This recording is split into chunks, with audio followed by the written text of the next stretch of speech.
freed from desire. Mind and senses purified, freed from desire.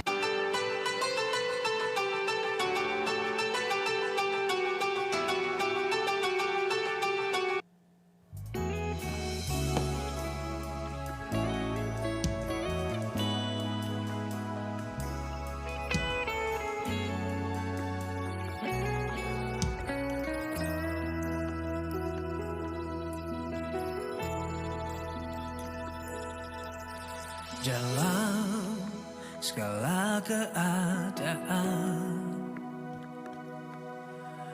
waktu berlimpah maupun kurang,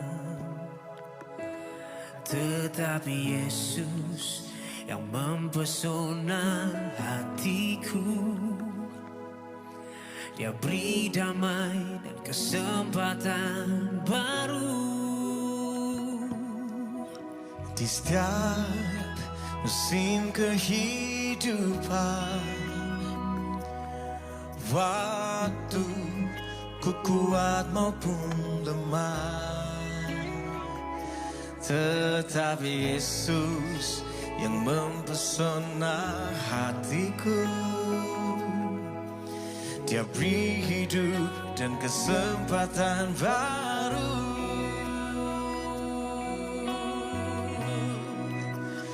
Sekali Yesus, selamanya Yesus, harapanku takkan hilang, karena kasih-Nya sekarang ku ada.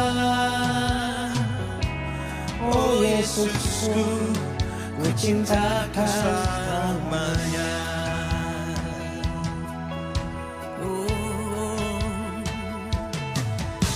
Setiap musim kehidupan, waktu ku kuat maupun lemah, tetapi Yesus yang mempesona hatiku. Dia beri hidup dan kesempatan baru. Sekali Yesus, selamanya Yesus, harapanku takkan hilang, karena kasih-Nya sekarang ku ada. Oh Yesusku, ku cinta Kau selamanya. Oh selamanya ku cinta Kau. Ku cinta Kau.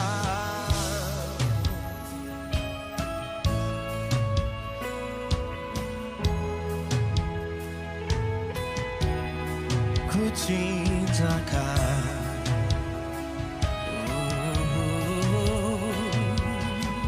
Yesus.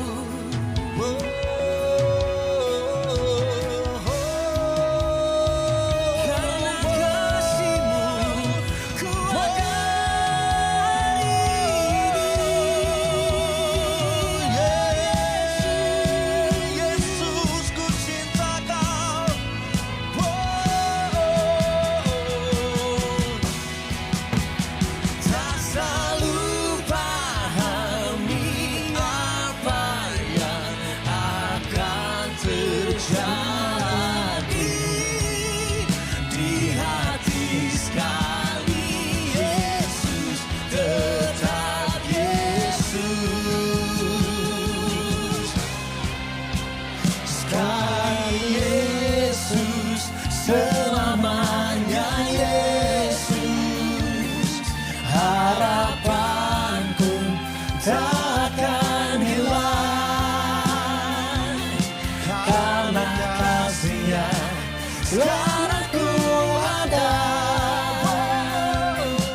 Oh Yesusku, ku cinta Kau selamanya, karena kasih-Nya sekarang ku ada. Oh Yesusku, ku cinta Kau selamanya.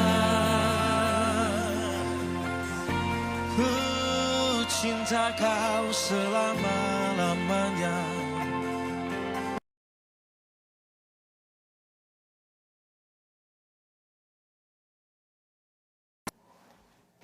Haleluya, haleluya, haleluya. Selamat malam Bapak Ibu yang saya kasihi di dalam nama Tuhan Yesus. Malam hari ini, sorry.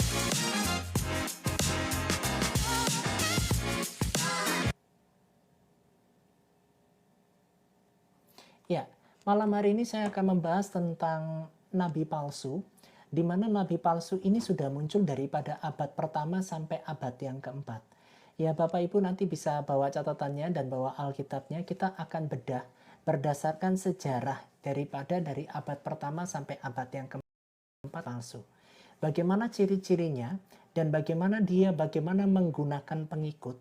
Dengan kekuatan seperti apakah dia menggunakan pengikutnya, kita akan bahas bersama dari sisi kebenaran firman Tuhan Alkitab. Tapi sebelum itu kita berdoa terlebih dahulu. Bapak, kami mengucap syukur Tuhan untuk kasih setiamu buat malam hari indah ini. Kami datang ke dalam hadirat-Mu Tuhan, urapi lidah bibir hamba-Mu, biarkan Engkau memakai lidah ini untuk menyampaikan apa yang menjadi isi hati-Mu Tuhan. Bukan dengan kekuatan hamba, bukan kegagahan hamba, tetapi biarlah firman-Mu yang Engkau nyatakan sebagai kejelasan dan sebagai kebenaran hakiki, bukan kebenaran yang kami buat, bukan doktrin yang kami bawa, tetapi kuasa nama Yesus yang dipermuliakan, karena Engkau adalah Mesias dan Juru Selamat dalam kehidupan kami. Karena hamba tahu di luar Engkau hamba tidak bisa berbuat apa-apa, terangi lidah bibir hamba-Mu, dan sampaikan apa yang menjadi isi hati-Mu, dan biarlah ini menjadi gambaran kepada semua umat Tuhan yang mendengar tentang firman-Mu pada malam hari ini. Kami siap mendengarkan firman-Mu, di dalam nama Yesus Kristus kami berdoa dan mengucap syukur. Amin. Shalom, shalom Mesi. Ya, mari Bapak Ibu sebelum kita menikmati firman Tuhan, kita dengarkan satu lagu kembali ya. Haleluya.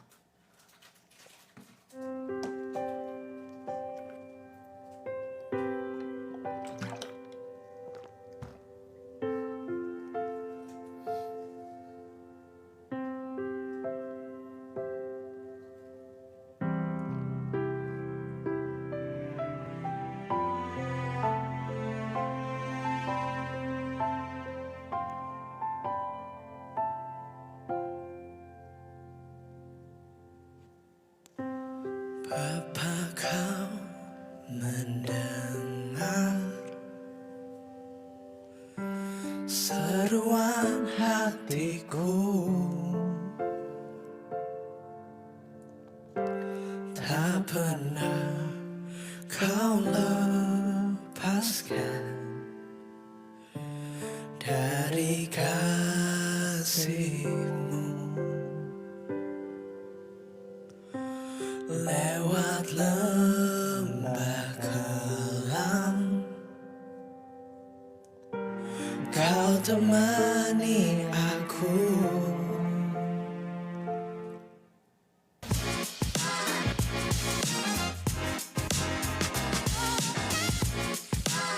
Temani aku.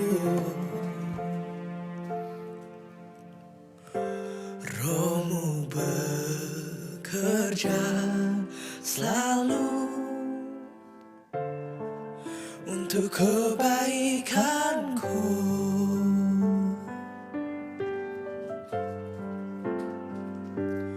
Mengalir kuasa dari tempat maha tinggi, Bapa kekal mulia, Kau hadir di sini, memulihkan hati, menyembuhkan yang terluka.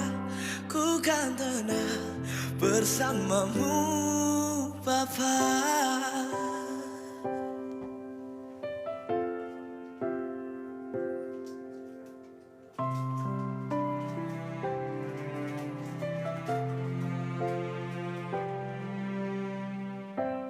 Lewat lembah kelam, Kau temani aku. Roh-Mu bekerja selalu untuk kebaikanku.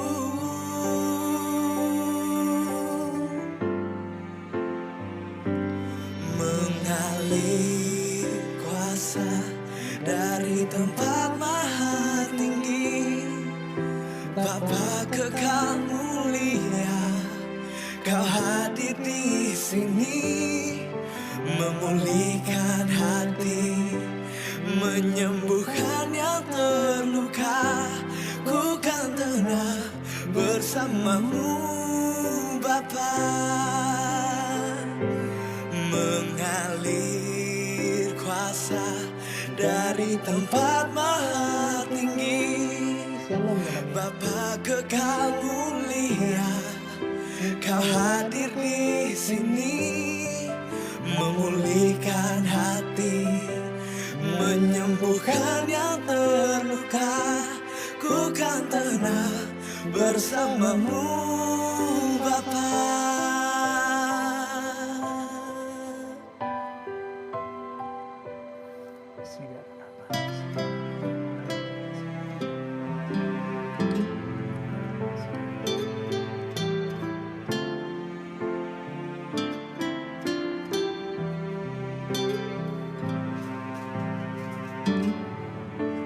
Shalom, shalom, shalom. Mengalir kuasa dari tempat maha tinggi. Bapa kekal mulia, Kau hadir di sini, memulihkan hati, menyembuhkan yang terluka. Ku kan tenang bersamamu Bapa, ku kan tenang bersamamu, ku kan tenang bersamamu Bapa. Haleluya. Oh,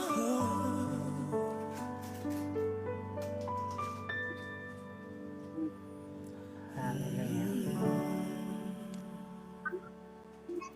Ya, shalom, selamat malam untuk Bang Charles. Simak dulu ya. Nanti pertanyaannya baru saya buka nanti ya, Bang Charles ya. Kita bicarakan dulu tentang nabi palsu ini. Nanti setelah itu baru Abang bisa bertanya ya. Saya Iya bang, iya bang. Ya, saya mute dulu ya Bang ya. Maaf ya. Oke. Bapak Ibu, sebagai pembukaan tentang nabi palsu ini, saya akan membahas mulai dari abad pertama ya Bapak Ibu. Bapak Ibu bisa dengar dari sebuah cuplikan ini. Jadi agama Manikeisme atau Manisme itu dulu Sebentar ya Bapak Ibu. Bapak Ibu, tentang agama Manikeisme. ya, agama yang pertama kita bahas itu adalah Maniisme. Jadi belum ada kata agama sebetulnya. Tetapi bahasa Sanskerta yang mengatakan dari tanah Jawa, jadi bahasa Sanskerta bukan dari Arab ya Bapak Ibu. Dari tanah Jawa yang namanya A, tidak, gama, kacau, supaya tidak kacau. Ya, sedangkan luar negeri itu menggunakan bahasa religion. Ya, bahasa Inggrisnya religion, itu ibaratnya. Nah, tentang abad pertama ini muncul yang sebuah sekte atau sebuah aliran yang namanya Manichaeisme. Ya, mari kita lihat, mari kita dengar cuplikan ini.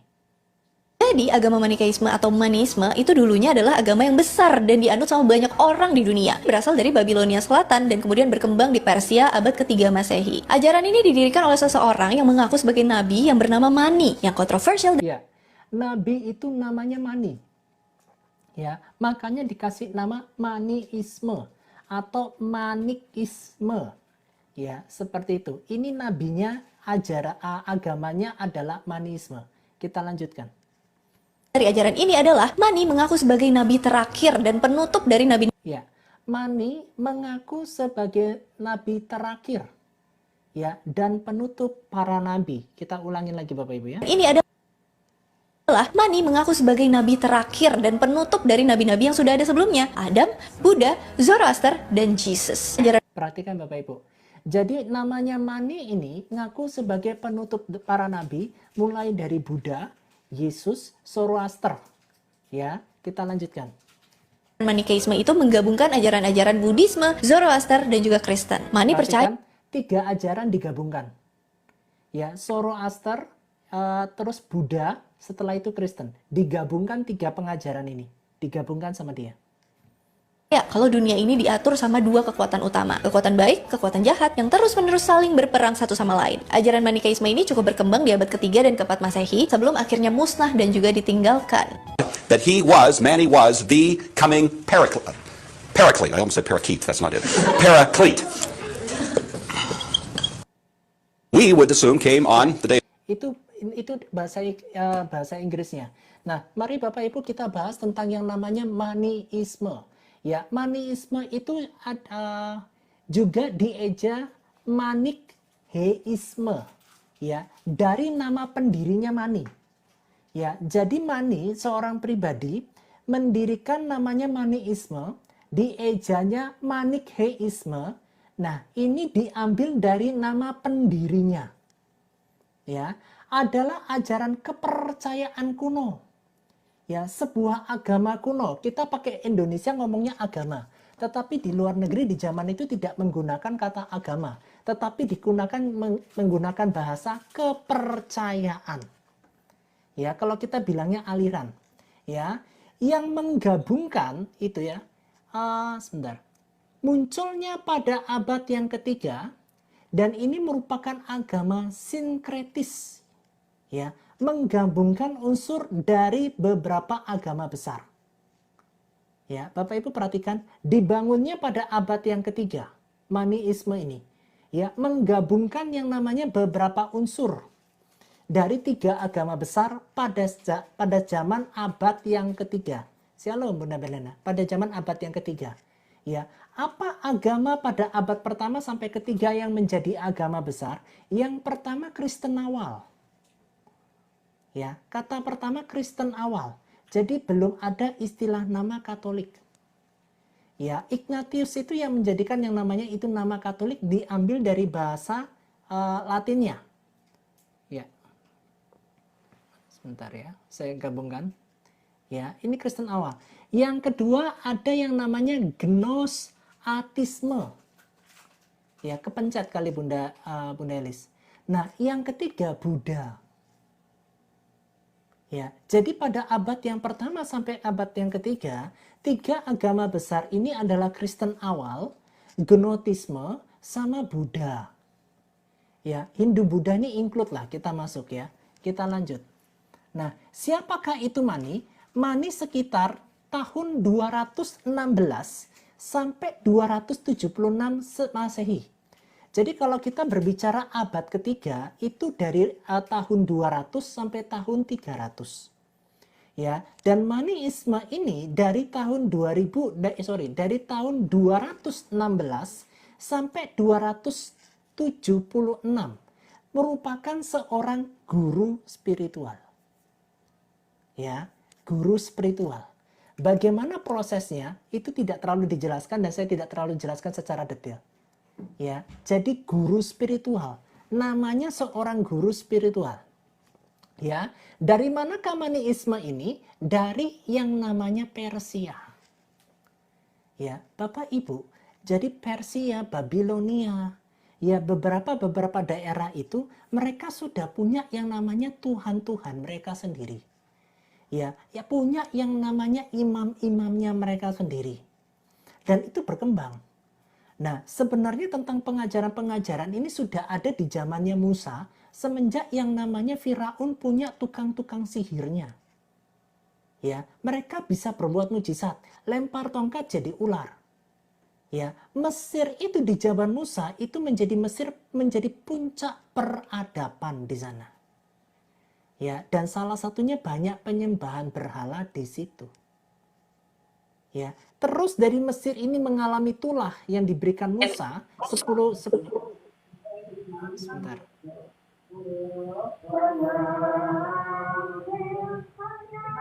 Ya, saya turunkan dulu ya karena keganggu suaranya ya. Ya. Nah, dari yang zamannya Mesir ini, ya Mesir ini muncul yang namanya banyak aliran kepercayaan Bapak Ibu. Di Mesir di zamannya Musa itu juga sudah ada aliran kepercayaan. Cuma tidak disebutkan dalam sejarah. Ya, mereka punya imam-imamnya. Mereka punya peradabannya. Ya, Bapak Ibu perhatikan. Yang menjadi kunci kita harus menyeleksi dan kita harus sadar apakah nabi palsu ini, salah satunya perhatikan bahasa ini. Ya. Dia adalah seorang guru spiritual ya dari Persia mengklaim. Hati-hati. Ya.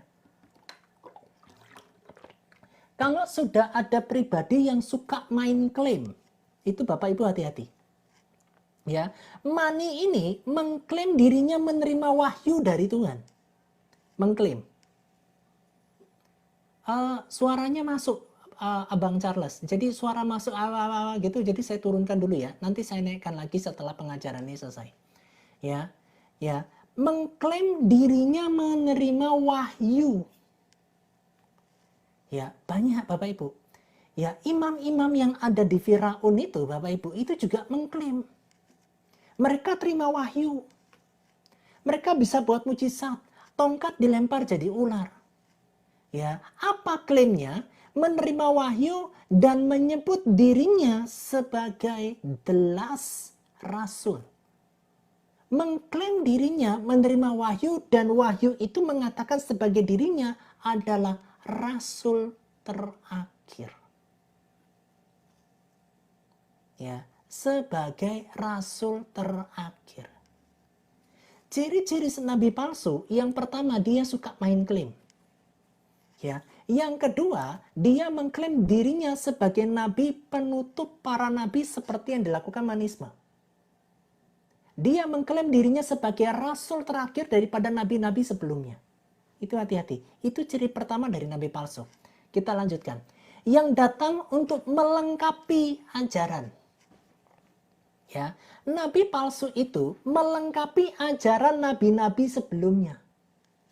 Sudah ada nabi-nabi dari Bani Israel dan tidak ada nabi di luar Bani Israel. Ini datang ngaku sebagai nabi melengkapi nabi yang dari Israel.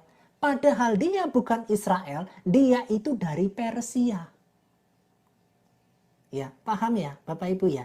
Jadi nabi palsu itu mengklaim dirinya sebagai rasul terakhir, melengkapi ajaran nabi-nabi sebelumnya, padahal nabi-nabi ini dari Israel untuk Israel, sedangkan dirinya di luar Bani Israel.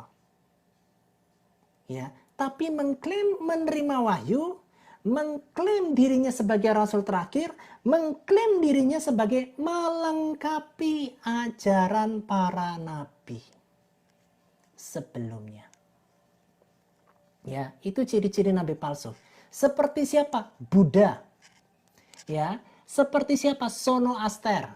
Seperti siapa? Tuhan Yesus Kristus. Dia mengklaim melengkapi ajarannya Buddha. Dia mengklaim melengkapi ajarannya Sono Aster. Dia mengklaim melengkapi ajarannya Tuhan Yesus. Jadi Bapak Ibu, tokoh-tokoh terkenal di zaman-zaman sebelumnya, dia mengaku bahwa dia melengkapi dari semua ajaran tokoh-tokoh yang terkenal di beberapa zaman yang lampau. Itu nabi palsu. Ya, jadi Bapak Ibu, kalau Bapak Ibu mendengar ada pribadi ngaku-ngaku sebagai nabi terakhir, melengkapi ajaran para nabi, itu sudah 100% nabi palsu. Apalagi bukan dari Israel. Ya, Bapak Ibu perhatikan apa yang diajarkan oleh manisme. Perhatikan Bapak Ibu. Yang diajarkan oleh manisme, ya, itu sebagai manisme itu dikenal sebagai agama yang dualistis. Ya, ada pertanyaan, boleh silakan di typing ya. Ya, dengan ajaran utamanya, ini ajaran utamanya, pertarungan antara terang dan gelap. Ya, jadi ini sedikit, ya nanti bisa. Ya, Bunda Berliana atau Bunda Elis kalau ada yang bertanya bisa dicatat ya. Teman-temannya tolong dicatat gitu. Ya, mohon maaf lahir dan batin. Tolong nanti dicatat, nanti bisa ditanyakan ya. Bunda nanti naik ya. Ya, oke. Ya, oke. Sebentar ya. Nah, yang diajarkan adalah pertarungan terang dan gelap. Ini yang diajarkan Samimanisme. Pertanyaannya, ajarannya bagus nggak? Bagus. Ya, sebuah bentrokan antara terang sama gelap. Pertarungan gelap dan gelap. Kalau di filsafat Cina itu dikatakannya yin dan yang. Ada kebaikan, ada keburukan. Ini ajarannya. Ya, yang pertama, dunia ini adalah konflik antara dua kekuatan abadi. Kekuatan yang pertama apa? Cahaya. Ya, kalau kita ngomongnya sebagai nur, kalau orang Jawa bilang, nurnya, cahayanya. Ya, terus ada yang namanya kegelapan atau jahat. Jadi di dunia ini ada dua kekuatan abadi. Yang pertama cahaya, yang kedua kegelapan. Ya, yang dimaksudkan sebagai cahaya ini adalah roh jiwa spiritualisme. Ya, roh jiwa spiritualisme. Nah, kalau yang dimaksudkan kegelapan adalah materi tubuh ini. Ya, tubuh yang Bapak Ibu lihat ini. Tubuh ini materinya. Ya, jadi ajarannya maniisme ini hampir mirip dengan ajarannya filsafat Cina. Ya, agak mirip dengan yang namanya ajaran filsafat Cina yin dan yang. Nah, terus yang diajarkan dengan maniisme itu adalah apa? Tujuan hidup manusia. Ya, tujuannya kamu sebagai manusia apa? Kamu dilahirkan di muka bumi itu untuk apa? Nah, pertanyaannya, bagus nggak ajaran ini? Bagus kan? Ya, Bapak Ibu perhatikan. Membebaskan unsur cahaya dari dalam tubuh dan kembali ke alam terang. Nah, tujuan hidup manusia itu adalah kita membebaskan ya unsur cahaya kita yang terkurung dalam tubuh ragawi ini. Ya, sehingga tubuh nur ini mengalahkan tubuh dagingnya ya. Mirip Kristen. Ya, jadi dia mengatakan tujuan hidup manusia selama di bumi ini adalah membangkitkan spiritual yang dianggap sebagai cahaya yang tersimpan di dalam hati. Cahaya itu harus bisa keluar sehingga menaklukkan manusia kedagingan ini. Mirip Kristen Bapak Ibu. Jadi menuju kepada alam yang terang, mengalahkan materi atau daging ini. Makanya kenapa maniisme ini menggabungkan tiga unsur, Buddha, ya, sono apa tadi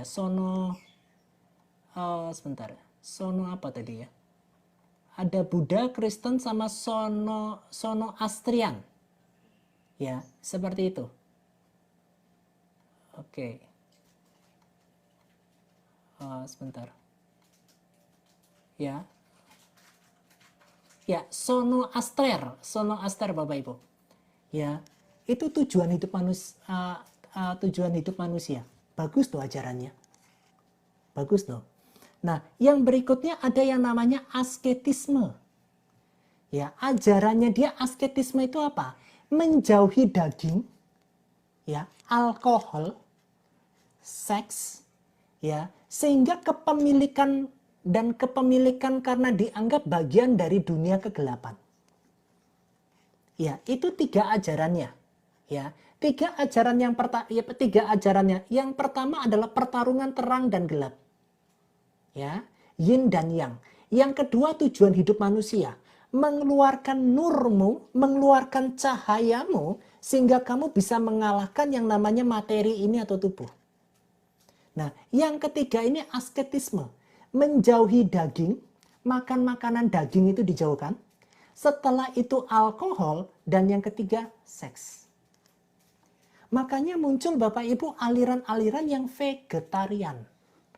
Jadi kalau Bapak Ibu dengar ada kata vegetarian, di zamannya dulu sudah ada. Dan sudah ada ajaran tidak makan daging. Daging ikan tidak, daging ayam tidak, daging sapi tidak, hanya sayuran. Dari mana maniisme ini? Ya, karena salah satu yang mereka percaya ini begini. Ada orang yang percaya kalau terus makan babi, dia jadi malas. Kenapa? Karena babi itu sifatnya pemalas. Ya, semakin sering makan daging B2, itu jadi hidupnya malas. Nah, ini juga sama mempercayai hal itu.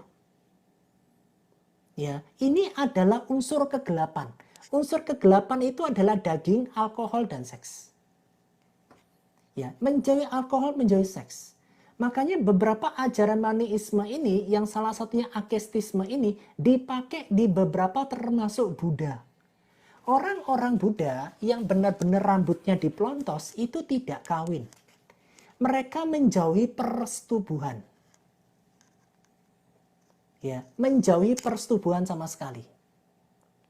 Mereka bertapa, mereka berspendi, mengalahkan unsur daging mereka, melatih tubuh mereka untuk tidak makan daging, kenikmatan-kenikmatan dunia seperti daging, alkohol, dan seks mereka tidak mau.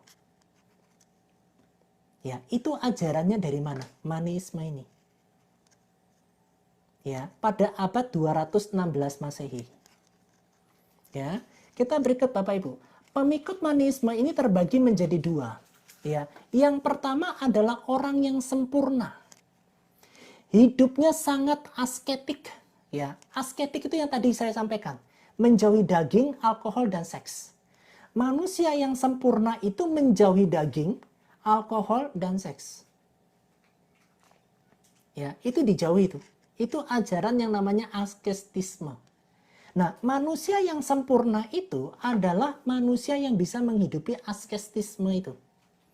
Ya, hidupnya sangat asketik, tidak menikah, tidak makan daging, tidak hanya menjalankan kehidupan spiritual penuh. Seperti siapa? Biksu. Seperti siapa? Bante. Ya, jadi ajaran maniisme ini mengadopsi ajaran sebelumnya dari Buddha, termasuk dari kekristenan, itu diadopsi. Ciri-ciri nabi palsu, Bapak Ibu, dia suka comot-comot yang di atas. Generasi sebelumnya, dia comot, dia ambil, dia buat kitab suci, dia lengkapi dengan pemikirannya sendiri. Jadi Bapak Ibu kalau menemukan orang yang ngaku-ngaku sebagai nabi, rasul terakhir, penutup para nabi, itu sudah masuk kategori nabi palsu. Seperti yang dilakukan oleh maniisme ini. Ya, karena dia comot ajarannya Buddha, ya, dia comot itu, ajarannya Tuhan Yesus, Alkitab dicomot itu, diambil, ditulis-tulis, dimasukkan, dibuat kitab sucinya sendiri. Ya, seperti itu Bapak Ibu. Ngaku sebagai rasul terakhir. Ngeri. Ya, yang kedua, kaum pendengar. Umat biasa yang belum sanggup hidup seperti asketisme itu. Itu belum sempurna. Jadi kalau Bapak nikah, itu belum sempurna. Masih makan daging, belum sempurna. Ya, minum alkohol masih belum sempurna. Ya, minum bir bulan itu belum sempurna. Ya, jadi dua golongan dari pengikut anisme itu, yang pertama asketisme tadi, yang kedua hanya sebagai pendengar. Non-asketisme ini itu dikatakan tidak sempurna. Tetapi tetap mendukung daripada kegiatan maniistisme ini. Ya, jadi Bapak Ibu, dari abad pertama, abad kedua, Mani ini sudah mengklaim dirinya sebagai nabi terakhir, rasul terakhir, menutup para nabi, dan melengkapi ajaran-ajaran nabi sebelumnya. Bukan orang Israel, bukan Bani Israel, mengaku-ngaku dapat wahyu Tuhan, membuat ajaran seperti ini, yang notabene ajaran ini sudah ada sebelumnya. Tetapi dia klaim dirinya melengkapi ajaran nabi-nabi sebelumnya. Ya, itu ciri-ciri nabi palsu. Ya, nabi palsu itu punya ciri yang berikutnya adalah mencari pengikut. Manitisme ini cukup besar. Dia cari pengikut. Dia mau diagungkan sebagai rasul. Dia mau diagungkan sebagai nabi dengan klaim-klaim seperti itu. Hanya satu, kita harus jadi pengikut. Pengikut itu pengikut Kristus Yesus, pengikut Mesias. Ya, kalian ini bukan pengikut Kung Yin. Kalian ini bukan pengikut GBI, GPDI, bukan. Kalian ini harus satu pengikutnya, pengikut Yesus. Makanya saya tidak cari pengikut. Kalau saya cari pengikut, saya jadi nabi palsu. Tetapi saya membawa Bapak Ibu untuk kembali kepada firman Tuhan yang ajaib, yaitu Tuhan Yesus Kristus itu. Ya, nabi-nabi palsu selalu mencari pengikut dengan iming-iming yang fantastik, bombastik, set eye. Ya, Bapak Ibu perhatikan. Nah, penyebaran dan pengaruh dari manitisme ini pernah menyebar ke Kekaisaran Romawi, Timur Tengah, Asia Tengah, bahkan hingga ke Tiongkok. Bapak Ibu perhatikan. Ya, ke Tiongkok. Apakah yin dan yang salah satunya pelajarannya dari manitisme ini? Bisa jadi iya. Karena pengaruhnya daripada mani ini itu nyebar sampai ke Tiongkok. Bayangkan Bapak Ibu. Nah, dari pengajaran-pengajaran maniisme ini yang diadopsi dari sebelum-sebelumnya mengaku dilengkapi, pengajaran ini nyebar. Nah, karena pengajaran ini baik, bagus. Ya, kita harus mengalahkan manusia daging kita. Cahaya dalam hidup kita harus keluar. Nurnya kita tuh harus keluar. Bagus tuh ajarannya. Keren tuh. Ya, di dalam hidup kita tuh ada kegelapan dan ada terang. Ya, tetapi cuma ngadopsi dari ajaran sebelumnya. Ngakunya melengkapi. Hebat gak? Ya, Bapak Ibu kita ini sampai ke Tiongkok. Nah, yang kedua, dikecam sebagai sesat oleh agama-agama dominan. Ya, khususnya siapa? Kristen dan Buddha. Ya, ini dikecam. Manitisme ini ngawur. Ya, dikecam sama agama khususnya Kristen pada saat itu. Kenapa? Karena ngaku sebagai nabi terakhir, ngaku sebagai penutup para nabi, ngaku sebagai rasul. Ya, Bapak Ibu nanti bisa cari datanya di manitisme ini. Shalom, shalom. Nah, pertanyaannya Bapak Ibu, apakah maniisme ini masih ada sampai sekarang? Saat ini tidak ada komunitas yang menjelaskan secara aktif tentang maniisme ini. Ya, tetapi ada sebuah aliran yang mirip dengan maniisme ini, yaitu kejawen. Ya, kejawen itu berbicara tentang kesadaran diri. Ya, kamu sadar enggak sebagai wong? Kamu sadar enggak sebagai manungso? Kamu sadar enggak sebagai manusia? Kodratmu tuh sebagai manusia itu apa? Sama Bapak Ibu. Memunculkan nurnya kamu. Memunculkan cahayanya kamu keluar. Untuk bisa menguasai materi tubuh ini. Ya, apakah namanya maniisme? Enggak. Tapi bahasanya munculnya apa? Kejawen. Kesadaran. Siapakah aku? Who am I? Kita buat kurikulum vitae. Namaku siapa? Hobiku siapa? Aku bisa mengenal diriku sendiri. Setelah aku mengenal diriku sendiri, aku bisa bermanfaat untuk banyak orang. Punya kesadaran. Ya, itu namanya kejawen. Ya, jadi Bapak Ibu mirip-mirip. Mirip-mirip ajarannya ini. Ya. Saat ini untuk manitisme aktif jejaknya masih dipelajari dan belum ada Bapak Ibu, ya. Oke. Nah, perhatikan Bapak Ibu, setelah manitisme ini adakah ajaran-ajaran lain yang mirip dengan manitisme ini? Ada. Ya, ada beberapa ajaran dan aliran kepercayaan lain. Jadi tidak pakai nama agama ya. Ya, tetapi aliran kepercayaan lain yang punya kesamaan dengan maniisme ini. Ya, Sisi. Ya, Opa Yosia, terima kasih. Sisi. Mirip. Ya, salah satunya apa? Terutama dalam hal dualisme, pertentangan antara terang dan gelap. Ya, roh dan materi, spiritualitas dan kepercayaan bahwa dunia adalah tempat ujian atau penderitaan Berikut beberapa yang mirip atau terkait. Ya, jadi ajaran yang mirip dengan maniteisme ini, ya, ada beberapa aliran kepercayaan. Mereka mengatakan bahwa dunia ini sementara. Bapak Ibu mirip-mirip bahasanya ya. Dunia ini tempat ujian. Dunia ini tempat penderitaan. Mirip-mirip ajarannya Bapak Ibu. Ya, jadi ini bukan ajaran baru, tetapi copy paste dari ajaran-ajaran sebelumnya. Khususnya siapa? Buddha dan Kristen. Ya, Islam belum ada. Ya, Islam belum ada Bapak Ibu. Ya, dari beberapa aliran itu yang pertama adalah Gnostisisme. Ya, asalnya dari abad pertama sampai ke abad Masehi, berkembang bersamaan dengan awal kekristenan. Jadi ajaran maniteisme ini ada juga yang namanya Gnostisme. Jadi waktunya berbarengan. Ya, mirip dengan manisme, dunia adalah materi yang dianggap jahat. Ya, dunia ini materi, dunia ini tempat ujian. Mirip. Ya, ibaratnya Bapak Ibu begini, ya.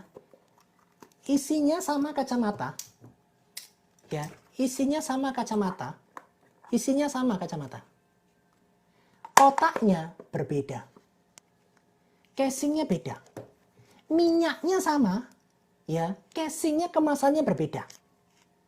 Minyaknya minyak B, minyaknya minyak A, minyaknya minyak C, tapi sama-sama kelapa sawit. Sama-sama kuning. Namanya yang berbeda. Esensinya sama.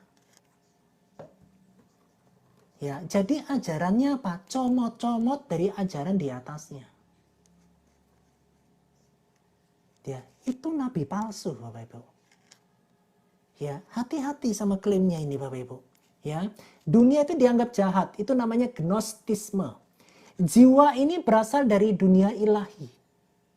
Jiwa kita ini, roh kita ini berasal dari yang namanya dunia ilahi yang harus dibebaskan. Jadi jiwamu dan rohmu itu terpenjara dalam tubuh ini. Ya, tubuh ini akan kembali ke tanah. Jiwamu dan rohmu ini yang akan nanti punya yang namanya cahaya. Itu ajarannya, mirip. Ya, yang berikutnya pengetahuan atau gnosis menjadi jalan keselamatan. Ngadopsinya lewat mana? Tuhan Yesus. Tuhan Yesus berkata di dalam Yohanes 14 ayat yang ke-6. Akulah jalan kebenaran dan kehidupan. Tidak ada seorang pun yang datang kepada Bapa kalau tidak melalui aku. Jalan keselamatan itu hanya satu, lewat Mesias. Ya, tetapi ajaran gnotisisme ini mengatakan bahwa ada keselamatan di gnotisisme ini di alam yang berbeda nanti. Hebat ya. Jalan keselamatan itu yang punyanya Tuhan Yesus di copy paste. Ya, jadi Bapak Ibu kalau ada yang namanya nabi-nabi terakhir mengkopi ajaran kekristenan atau kitab sucinya malah banyak isinya dari Alkitab, itu nabi palsu. Karena dipakai untuk mempermuliakan dirinya, dipakai untuk mempermuliakan aku loh nabi terakhir, aku loh rasul terakhir. Kalau kamu mau masuk ke jalan keselamatan, kamu harus ngaku aku sebagai nabi terakhir, penutup para nabi. Jalan keselamatannya di sana. Padahal bukan. Padahal comot-comot. Itulah yang namanya gnotisme. Ya. Di bawah kolong langit ini Bapak Ibu, tidak ada satupun nabi, termasuk Musa, yang berkata, akulah jalan kebenaran dan kehidupan. Tidak seorang pun yang datang ke Bapa kalau tidak melalui aku. Musa pun tidak berkata begitu. Abraham pun tidak berani berkata seperti itu. Hanya Yesus. Dari sepanjang sejarah para nabi, Yesus berkata di Yohanes 11 ayat 25, akulah kebangkitan dan hidup. Barang siapa yang percaya kepadaku akan tetap hidup walaupun dia sudah mati. Semua para nabi tidak ada satupun yang berani berkata seperti itu. Hanya siapa? Tuhan Yesus. Ya, Mari Bapak Ibu, supaya kita tidak terlalu tegang, karena ini cukup padat pengajarannya ya. Bapak Ibu, saya putarkan sebuah lagu dulu ya, sambil menikmati lagu ini. Kalau mau bertanya, Pentecost, but Manny said, nope. kalau Bapak Ibu mau bertanya, silakan typing di sini, nanti sudah ada yang mencatat pertanyaannya, nanti saya jawab. Ya, saya putarkan lagu dulu di bawah kolong langit ini. Tuhan Yesus memberkati kita semua. Promo 44 Lion Parcel. Diskon ongkir 25%. Ayo kirim paket di Lion Parcel. Di bawah kolong langit ini, tak seorang pun yang berani berkata, akulah jalan dan kebenaran.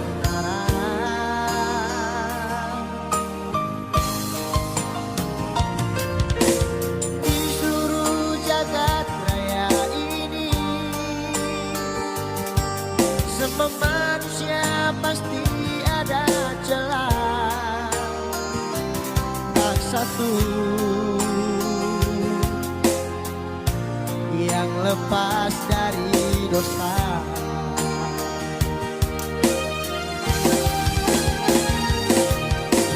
Buka semua buku suci yang ada, bacalah sabda yang tertulis. Hanyalah Yesus yang berani berkata, akulah jalan dan kebenaran.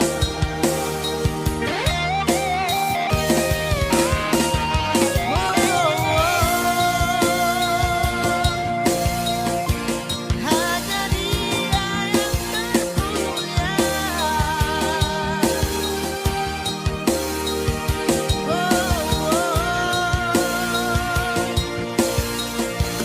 Hanya Dia yang layak disembah.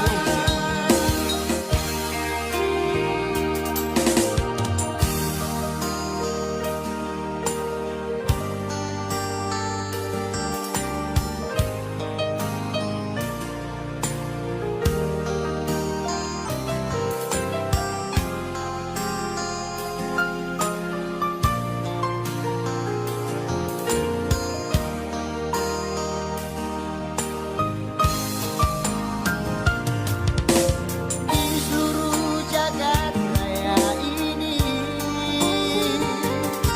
semua manusia pasti ada celah, tak satu yang lepas dari dosa.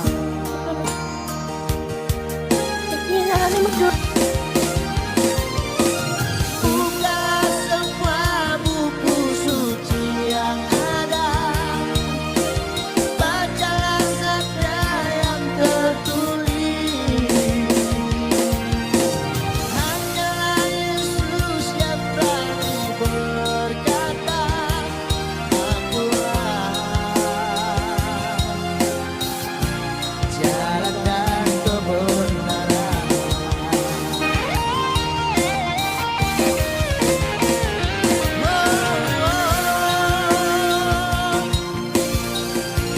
Hanya Dia yang termulia.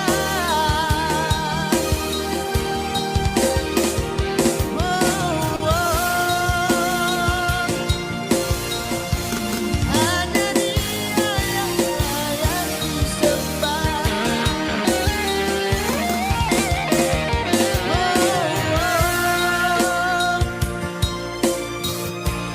Hanya Dia yang termulia.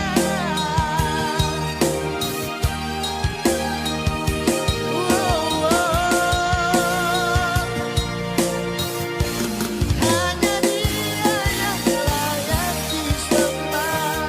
Shalom, shalom, shalom. Haleluya, haleluya. Bapak Ibu kita, kita lanjut ya sebentar. You got that wrong. Ya, Yang berikutnya adalah Zoroastrianisme. Ya, Zoroastrianisme ini malah sebelum daripada Manisme ini. Ya. Sebelum Manisme ya, sebelum Manisme ini. Nah, Zoroastrianisme ini itu dari Persia, waktunya 1000 tahun sebelum Masehi. Manisme ini itu 1 abad setelah Masehi. 216 Masehi, abad yang ketiga. Ini waktunya lebih lama lagi. Jadi pengajaran tentang gelap dan terang itu sudah ada, Bapak Ibu. Ya, dia mengajarkan dualisme, ya, cuma istilah bahasanya berbeda antara Ahura Mazda sama Angra Wahyuni, ya. Ahura Mazda itu Tuhan terang, Angra Mainyu itu roh jahat dan kegelapan. Ya, hanya beda istilah nama. Sama seperti minyak goreng, sama-sama kuning, sama-sama minyak, casingnya berbeda. Ya, pengaruh besar terhadap Manisme ini terutama dalam konsep pertarungan antara kosmis. Ya, kosmis antara kebaikan dan kejahatan. Kosmis. Nah, nanti di bahasa selanjutnya ada yang namanya kosmo. Ya, energi, chi, cakra. Ya, cakra kebaikannya kamu harus keluar. Energinya kamu tuh harus keluar. Kosmisnya kamu harus keluar. Untuk mengalahkan yang namanya keburukan. Ya, sudah ada Bapak Ibu 1000 tahun sebelum Masehi. Manisme ini abad ketiga. Ya, setelah itu yang mirip dengan Manichaeisme adalah Bogomil dan Cathar. Ya, abad pertengahan munculnya di Eropa. Termasuk yang namanya ajaran Kristen Gnostik yang berkembang di Balkan dan Prancis Selatan. Ya, menolak gereja Katolik. Ya, ini Katolik sudah ada. Menganggap dunia diciptakan oleh kekuatan jahat. Jadi dunia ini diciptakan sama si setan, bukan Tuhan. Ya, dia menolak daripada Kristen Katolik. Ya, hidupnya asketik sama, tidak makan daging, tidak minum alkohol, tidak seks. Ya, menjauhkan diri daripada hal-hal duniawi. Ya, masuk biara dan sebagainya. Nah, terus berikutnya ada Mandaisme. Ya, Mandaisme ini masih bertahan terutama di Irak dan Irak. Ya, di Irak dan Iran, sorry. Nah, kepercayaan Gnostik kuno ini itu cahaya dan dunia kegelapan. Dunia cahaya dan dunia kegelapan. Jadi sama. Ya, sama-sama punya guru spiritual, pembicaraannya sama. Ya, beda istilah. Nah, setelah itu munculnya apa? Agama-agama timur, unsurnya dualistik. Ya. Meskipun tidak sepenuhnya ada beberapa konsep yang mirip seperti Hinduisme dan Buddhisme, konsepnya sama, siklus kelahiran dan penderitaan, karma dan pembebasan. Ya, kalau mereka bahasanya ngomongnya moksa. Ya, Hinduisme dan Buddhisme itu mirip juga. Nah, itu ada siklus yang namanya kelahiran, ada siklus yang namanya penderitaan. Ya, ibu kita melahirkan kita menderita. Itu siklusnya, lahir menderita. Ada karma, apa yang ditabur dituai, apa yang ditanam dipetik. Nah, terus pembebasan atau moksa. Roh dan jiwamu tuh keluar dari tubuh ini. Ya, itu moksanya kamu. Kalau orang Jawa ngomongnya rogo sukmo.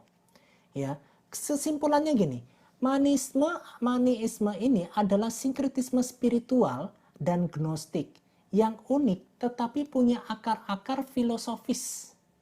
Ya, dan spiritual juga terlihat dalam bentuk ajaran kuno. Ajaran-ajaran kuno sebelum Masehi itu sudah ada. Walau kini tidak ada penganut daripada Manisme, pengaruh pemikirannya tetap hidup. Bapak Ibu perhatikan. Pengaruhnya, pemikirannya tetap hidup sampai sekarang. Tetap hidup. Ya, dalam sejarah, agama, dan filsafat. Ya, jadi pengaruhnya sampai sekarang. Yin dan yang. Jiwa dan rohmu itu cahaya. tubuhmu ini adalah penjara bagi cahayamu. Ya, Bapak Ibu banyak. Ya, jadi ajaran-ajaran ini sudah diambil. Ya, manisme. Ya. Nah, Bapak Ibu, yang menjadi pertanyaan begini, apakah ada orang yang mengikuti jejaknya manisme yang ngaku-ngaku sebagai nabi terakhir? Ternyata ada. Ngaku-ngaku sebagai penutup para nabi? Ternyata ada. Ada, Bapak Ibu. Setelah itu berlanjut enggak? Berlanjut. Ya, Bapak Ibu kita lihat ya. Manisme dibangun oleh nama nabi yang namanya nabinya Mani. Ya, menyatakan dirinya sebagai penutup para nabi. Bapak Ibu perhatikan. Penutup para nabi. Dengan tujuan apa? Kamu harus mengikuti aku. Ya, itu sesat. Ya. Ia mengklaim sebagai kelanjutan dari tradisi Zoroaster, Buddha, dan Yesus. Dia klaim itu. Saya ini kelanjutannya Buddha. Saya ini kelanjutannya Zoroaster. Saya ini kelanjutannya Tuhan Yesus. Sayalah penutup para nabi. Ngeri ya, Bapak Ibu ya. Klaimnya sampai sebegitu loh. Dalam tulisan-tulisannya, Mani menyebut dirinya sebagai rasul terakhir yang menyempurnakan ajaran sebelumnya, yang melengkapi ajaran sebelumnya. Jadi kalau Bapak Ibu mendengar seorang pribadi menyempurnakan ajaran para nabi, menyempurnakan kitab-kitab suci sebelumnya, itu nabi palsu. Dia kepingin punya pengikut. Dia kepingin punya kehormatan, kemuliaan, dan keagungan. Bahasanya kemuliaan itu untuk Tuhan. Tetapi fakta yang di lapangannya, kalau kamu mau masuk jalan keselamatan, harus mengaku aku sebagai rasul terakhir, sebagai nabi terakhir. Maniisme melakukan itu. Dia menyempurnakan ajaran sebelumnya. Ngeri enggak, Bapak Ibu?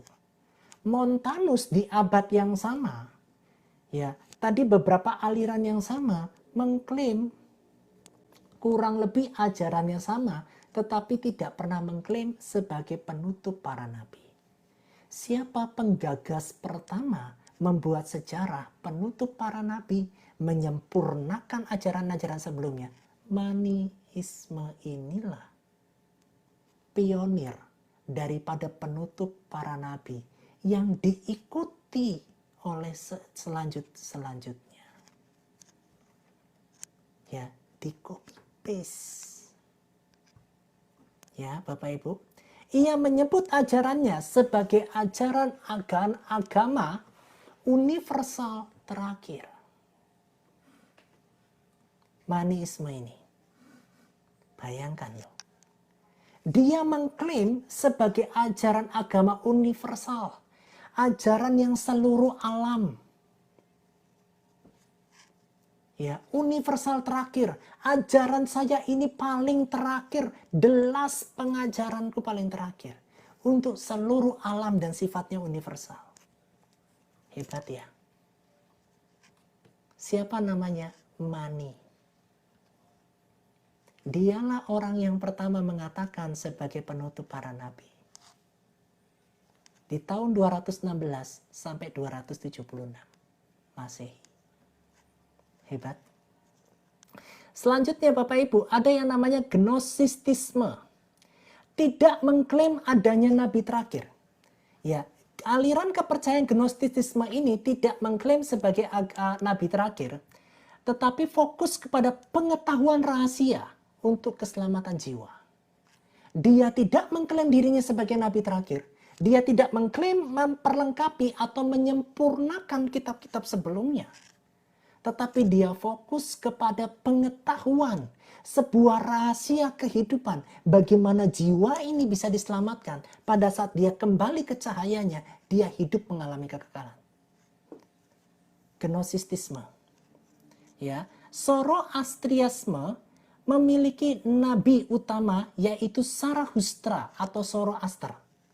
Zoroaster juga menyatakan dirinya nabi, tetapi bukan nabi terakhir, bukan penutup para nabi. Ya. Pionir dari bahasa menyempurnakan ajaran-ajaran sebelumnya, menyempurnakan ajaran-ajaran Buddha, Kristen, itu adalah Mani. Ya, Bapak Ibu, itu nabi palsu.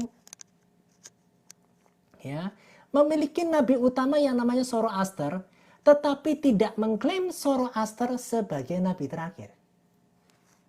Sudah muncul nabi-nabi palsu, ya, tetapi dia tidak pernah klaim dirinya sebagai nabi terakhir. Manilah yang mengklaim. Ya, ayat yang berikutnya. Bahkan dalam tradisinya ada nubuat tentang Sayoshan, seorang penyelamat dari masa depan. Ya, Zoroaster ini menubuatkan di masa mendatang nanti, di masa depan nanti akan ada seorang penyelamat dari masa depan. Bapak Ibu perhatikan. Selanjutnya ada Mandaisme. Menganggap Yohanes Pembaptis sebagai nabi terakhir dan tertinggi. Coba Bapak Ibu ya kan. Yohanes punya murid. Muridnya ikut Yesus. Tetapi muncul sebuah sekte aliran kepercayaan Yohanes Pembaptis itu nabi terakhir. Ya, dan tertinggi dari para nabi. Menolak Yesus sebagai Mesias atau nabi sejati. Tetapi tidak menyebutkan Yohanes sebagai penutup para nabi. Perhatikan ya. Pandaisme ini menyebut Yohanes Pembaptis sebagai nabi terakhir dan tertinggi, tetapi tidak mengatakan penutup para nabi. Yang menyatakan penutup para nabi itu Mani. 216 sampai 276 Masehi. Jadi kalau Bapak Ibu dengar di abad-abad selanjutnya, ya, seorang ngaku-ngaku sebagai penutup para nabi sudah ngikuti jejaknya nabi palsu yang namanya Mani ini. Ya, dia mengatakan menyempurnakan ajaran-ajaran nabi-nabi sebelumnya. Jadi kalau Bapak Ibu mendengarkan bahasa yang sama di abad-abad selanjutnya, ini sama. Konsepnya tuh sama. Nabi palsu. Casing yang dipakai sama. Kekuatan apa yang dipakai? Kekuatan berbicara. Kekuatan bernarasi.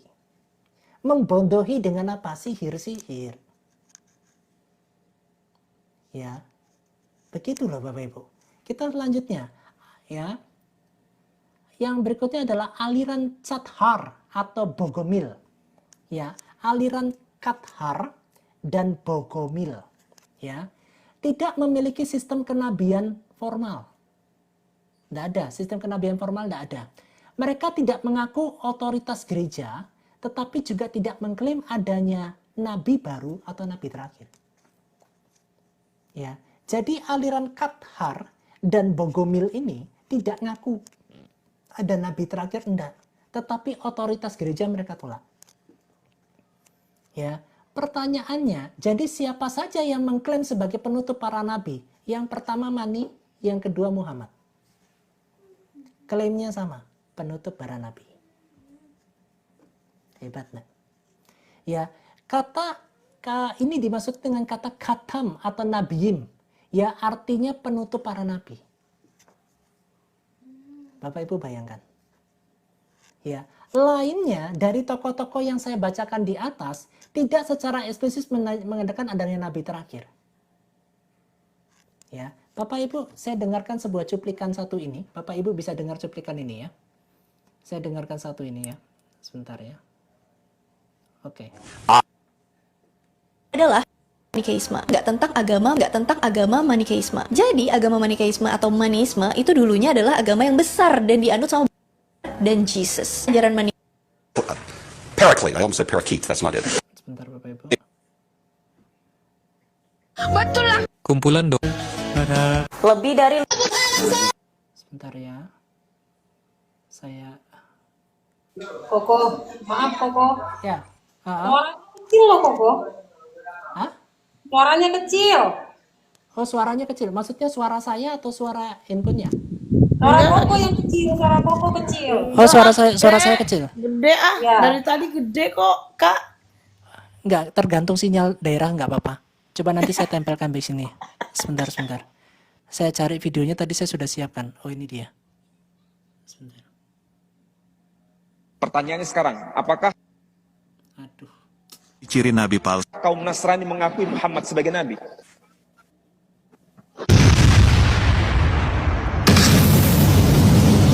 Lima ciri nabi palsu dan nubuatan palsu dalam Alkitab. Simak penjelasannya sampai selesai. Yang pertama, nabi palsu berasal dari Arab. Dalam Yeremia pasal 3 ayat 2 dikatakan bahwa seorang Arab di padang gurun mencemarkan negerinya dengan zina. Jika ada orang yang ngaku-ngaku nabi dari Tuhan, tapi dia berasal dari Arab dan suka berbuat zina, maka ketahuilah itu adalah nabi palsu. Yang kedua, nabi palsu disesatkan iblis di dalam goa-goa gelap.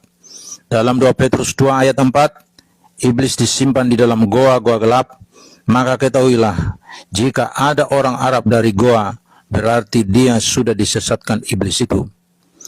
Yang ketiga, nabi palsu mencuri firman Tuhan. Dalam Yeremia pasal 23 ayat 30 dikatakan, nabi palsu telah mencuri semua yang difirmankan Tuhan melalui nabi-nabi Israel, lalu mencatat di dalam buku karangannya dengan cara mengambil kisah-kisah dari Alkitab dan menulis kisah yang sama di buku karangannya. Jika ada yang ngaku-ngaku nabi dari Arab dan bukunya sama seperti yang telah difirmankan Tuhan kepada nabi-nabi Israel, berarti dia adalah nabi palsu yang mencuri firman Tuhan. Yang keempat, nabi palsu menyangkal penguasa yang telah menebus mereka dari dosa. Dalam 2 Petrus pasal 2 ayat 1, nabi palsu ini menyangkal Yesus Kristus yang telah menebus mereka dari dosa. Jika ada ajaran yang mengatakan bahwa Yesus Kristus tidak mati digantung di atas kayu salib untuk menebus dosa manusia dan tidak bangkit dari kematian, berarti itulah nabi palsu. Yang kelima, nabi palsu dikasih racun.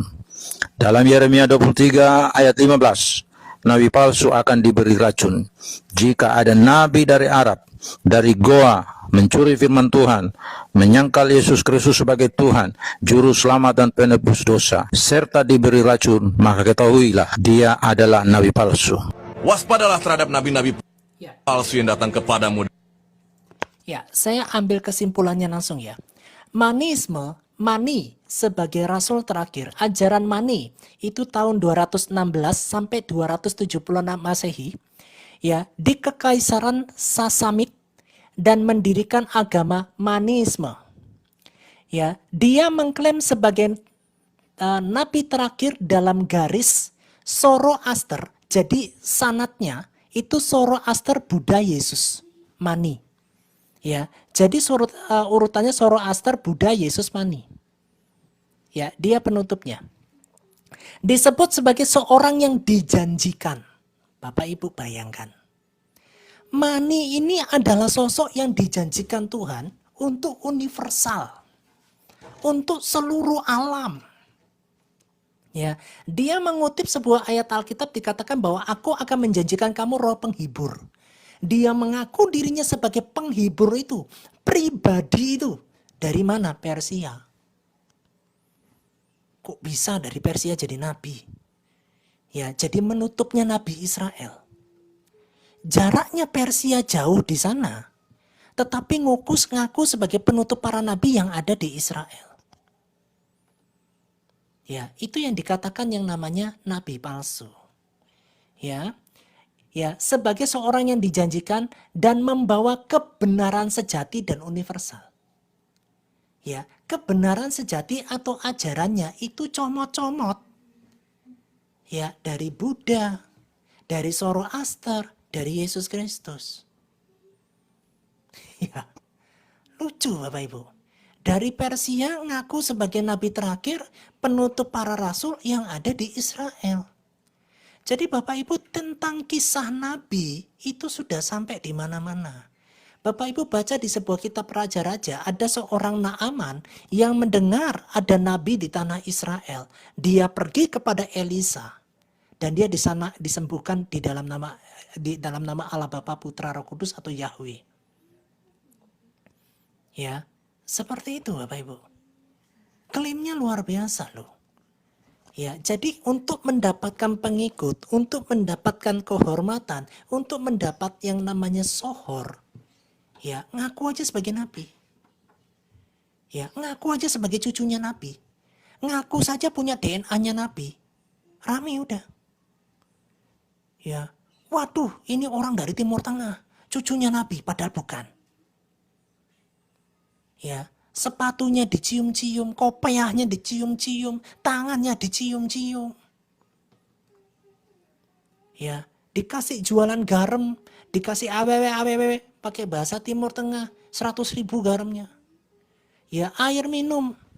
Ya, cuh. Setelah dicucu, diminum, dapat yang namanya rezeki berkah. Coba bayangin. Kayak begitu loh Bapak Ibu. Tujuan kenabian dalam manisme adalah mempersatukan ajaran-ajaran besar dunia ya dalam satu agama, yaitu dualistik. Menyebarkan doktrin tentang pertarungan antara terang dan gelap. Ajarannya menekankan pengetahuan dan akestisme tadi adalah jalan keselamatan. Jadi jalan keselamatan menuju cahaya kita bisa berkembang, sampai kehidupan kita bisa sampai ke nirwana tadi, tidak makan daging, ya, tidak minum alkohol, tidak ada seks. Ya, itu ajarannya. Ya. Nah, Mani menganggap dirinya sebagai penerus langsung Yesus dan Buddha. Hebat nggak? Nabi palsu itu suka klaim tinggi-tinggi. Ya, klaimnya tinggi. Contohnya begini, Bunda Berliana sama Bunda Mia tahu enggak bahwa Koko ini bintang di langit tak belah. Ya, terus Bunda Berliana sama Bunda Mia itu nyebarin Koko Kungyin itu membelah bintang di langit. Ya, pokoknya percaya aja, imani saja. Ada enggak faktanya bintang terbelah? Enggak ada. Nada. Jadi nabi palsu itu klaimnya tinggi sekali Bapak Ibu. Dia mengaku sebagai penerusnya Yesus dan Buddha. Ya. Terus yang berikutnya adalah ya, sampai di sana poinnya. Ya, jadi Bapak Ibu ini harus hati-hati. Di abad 216 sampai 276 tadi sudah ada yang ngaku-ngaku nabi terakhir. Penutup para nabi. Alkitab ngomongnya seperti apa? Bapak Ibu mari kita buka di dalam kitab Yohanes. Pasal 4 ayat yang ke-5 dan ke-6 ya. Saya bukakan Alkitab di sini, saya bacakan. Di Alkitab kita. Ya, bagaimana cara kita membedakan antara ini dari roh Allah kebenaran sama roh penyesat? Ya, Bapak Ibu pegang ayat ini. Ya, karena dengan ayat inilah Bapak Ibu bisa membedakan penyesat itu seperti apa, antikristus itu seperti apa. Ya, perhatikan Bapak Ibu, saudara-saudara kekasih, janganlah percaya akan setiap roh. Janganlah percaya kepada orang yang ngaku-ngaku sebagai nabi terakhir atau penutup para nabi, menyempurnakan kitab-kitab sebelumnya, memperlengkapi kitab-kitab sebelumnya seperti siapa? Mani ini. Ya, tetapi ujilah roh-roh itu apakah mereka berasal dari Allah. Sebab banyak nabi-nabi palsu telah muncul dan pergi ke seluruh dunia. Dari mana? Persia. Ya, dari Cina. Gereja Allah yang Maha Kuasa. Demikianlah kita mengenal roh Allah. Setiap roh yang mengaku bahwa Yesus Kristus telah datang sebagai manusia berasal dari Allah. Ya, datang sebagai manusia. Ini ayatnya. Ya, dan setiap roh yang tidak mengaku Yesus tidak berasal dari Allah. Yang tidak mengaku bahwa Yesus tergantung di atas kayu salib itu adalah roh penyesat. Itu adalah bapak dari segala pendusta. Dan itu dusta itu dilanjutkan. Bapak Ibu, ada sebuah Injil yang mengatakan bahwa Yesus itu tidak disalib tapi diserupakan. Itu sudah ada kitabnya. sudah ada Injilnya, diteruskan dan merasa menyempurnakan para nabi. Itu sudah ada Bapak Ibu. Ya, Alkitab ini menjawab. Dan setiap roh yang tidak mengaku Yesus tidak berasal dari Allah. Roh itu adalah roh antikristus. Dan tentang dia telah kamu dengar bahwa ia akan datang. Dan sekarang ini ia sudah ada di dalam dunia. Ya, kamu berasal dari Allah, anak-anakku. Dan kamu telah mengalahkan nabi-nabi palsu itu. Sebab roh yang ada di dalam kamu lebih besar daripada roh yang ada di dalam dunia. Mereka berasal dari dunia, sebab itu mereka berbicara tentang hal-hal duniawi dan dunia mendengarkan mereka. Apa hal-hal duniawi itu? Tidak makan babi. Ya, sunat. Akestisme tadi, tidak makan babi, tidak makan daging, ya, tidak ada seks, tidak ada alkohol. Itu dianggap sebagai jalan keselamatan. Ya, menyiksa diri itu jalan keselamatan. Ya, dunia dan dunia mendengarkan mereka. Makanya dikatakan di ayat pertama, ujilah setiap roh. Dari buahnya lah kamu akan lihat. Ya, orang yang terdekat dari itu salah satunya ada yang namanya Abu Jahal. Dia dideskripsikan, dia dipojokkan. Tetapi Abu Jahal ini mengetahui bahwa keponakannya itu menggunakan sihir. Ya, tetapi dia disudutkan. Sebuah wahyu dari Yang Maha Kuasa turun untuk Abu Jahal untuk dilaknat. Ya, Bapak Ibu banyak. Ayat yang berikutnya, kami berasal dari Allah, barang siapa mengenal Allah, ia mendengarkan kami. Barang siapa tidak berasal dari Allah, ia tidak mendengarkan kami. Itulah tandanya roh kebenaran dan roh yang menyesatkan. Itu dia Bapak Ibu. Kita harus terima roh kebenaran yang sejati. Lewat siapa? Para murid. Para rasul. 12 murid Tuhan Yesus itu tidak dikatakan sebagai rasul penutup. Ya, rasul dan nabi itu berbeda. Rasul itu adalah saksi-saksi Kristus yang pergi ke seluruh dunia. Nabi itu berfungsi untuk bernubuat, menyatakan kesalahan, menyuruh mereka untuk bertobat. Ya. Di istilah kenabian, di murid-murid Tuhan Yesus sudah tidak menggunakan kata nabi, tapi kata rasul. Ya, gelar rasul itu bisa diberikan sama siapa? 12 murid Tuhan Yesus bisa menyerahkan kepada Paulus sebagai rasul untuk orang non-Yahudi. Atas keputusan siapa? Petrus, Yohanes, Yakobus. Di rapat konsili itu menyatakan Paulus sebagai rasul, bukan nabi ya, bukan nabi. Sebagai rasul, yaitu saksi Kristus yang menceritakan tentang Kristus kepada bangsa-bangsa yang bukan Yahudi. Ya, Bapak Ibu seperti itu. Ya, Alkitab itu menjawab. Alkitab memberitahukan kepada kita siapakah nabi palsu itu. Ya, dan nabi-nabi palsu itu selalu menyatakan tentang dirinya. Kamu harus jadi pengikutku. Kalau kamu menjadi pengikutku, aku menjanjikan kamu surga. Padahal kita harus pergi kepada Yesus. Jadi pengikut Yesus. Pergilah kepada segala bangsa. Baptislah mereka dalam nama Bapa dan Anak dan Roh Kudus. Muridkanlah mereka. Ya. Ajarkan kepada mereka apa yang kuajarkan kepadamu. Matius 23 ayat yang 10 dikatakan, jangan di antara kamu disebut pemimpin, hanya satu pemimpinmu, yaitu apa? Mesias. Ya, Bapak Ibu dunia mendengarkan. Sampai kalau ada nabi ngajarin tentang Kama Sutra, itu sudah nabi aneh. Bapak Ibu, Kama Sutra dalam Kristen, tidak ada. Ya, tidak ada pengajaran tentang Kama Sutra itu, tidak ada. Posisi begini, posisi begitu, tidak ada Bapak Ibu.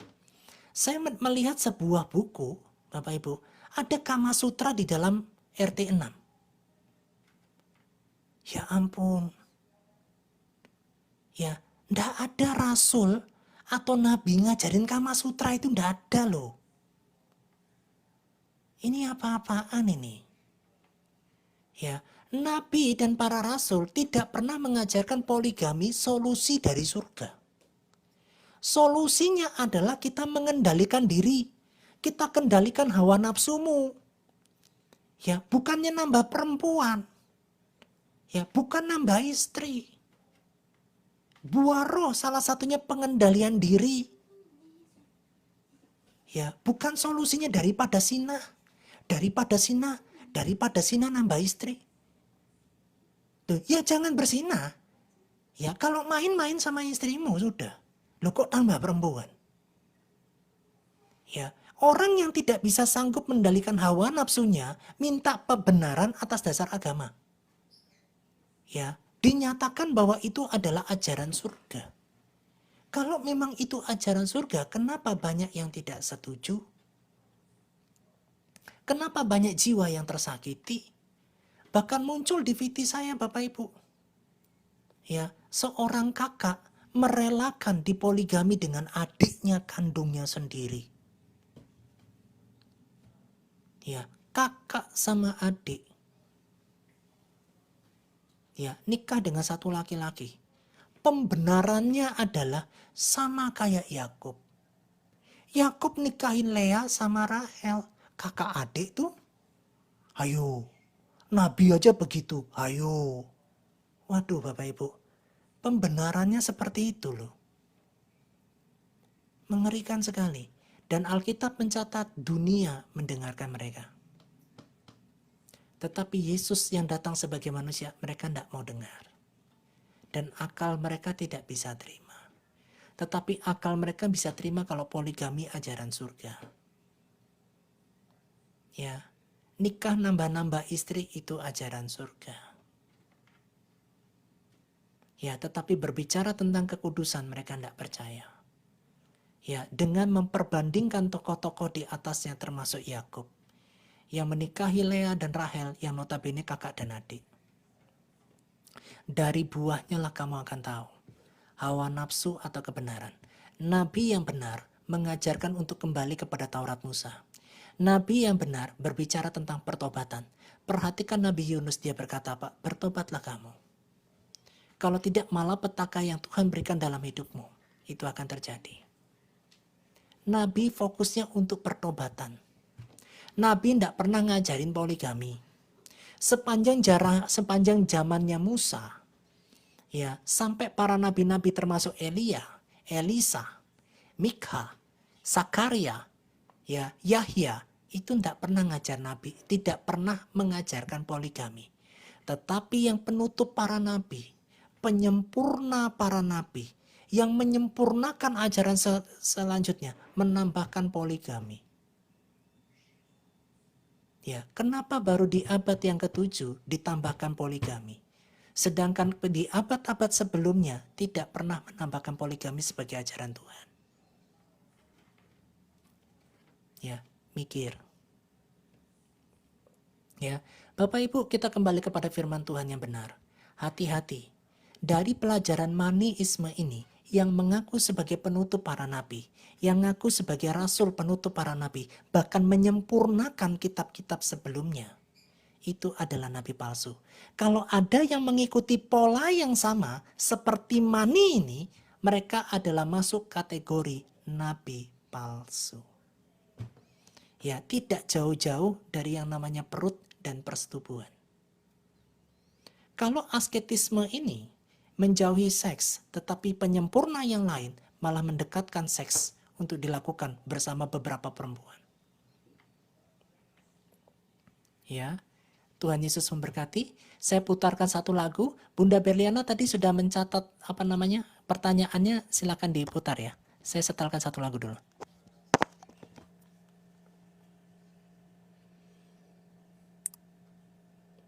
Oke.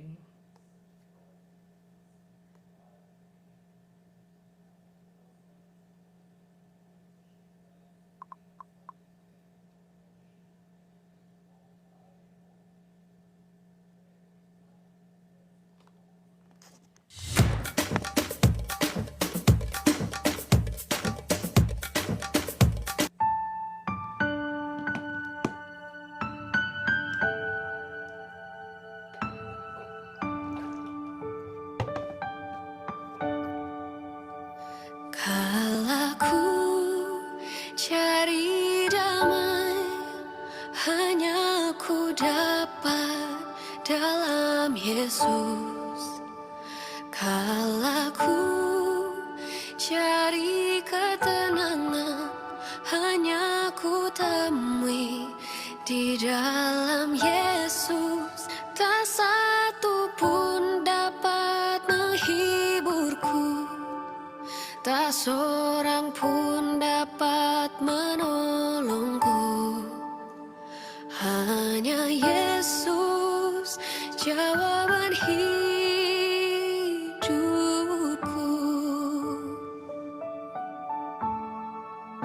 Bersama Dia hatiku damai, walau dalam lembah kekelaman.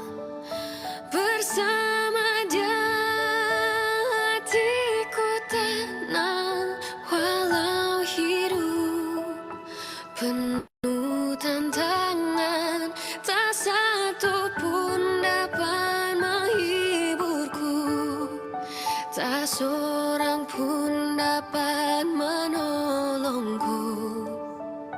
Hanya Yesus jawaban hidupku.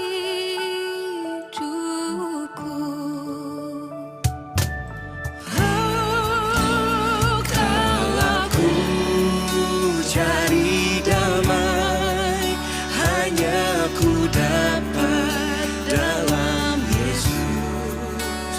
Kalau ku cari ketenangan, hanya ku temui di dalam Yesus. Tak satu pun dapat menghiburku, tak seorang pun dapat menolongku.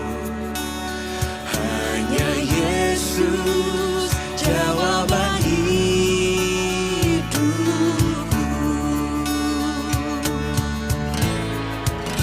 Bersama Dia hatiku damai, walau dalam lembah kekelaman.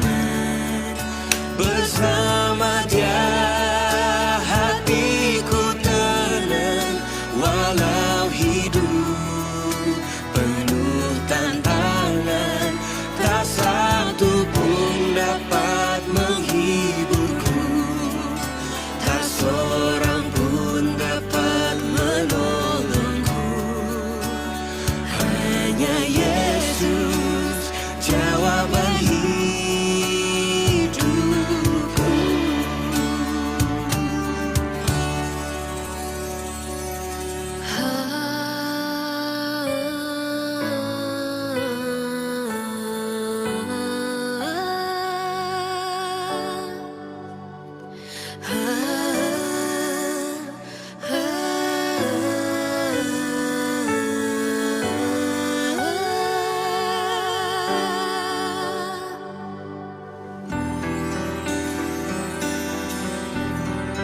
Ya Xavier, saya jawab pertanyaannya Xavier ya. Saya jawab itu.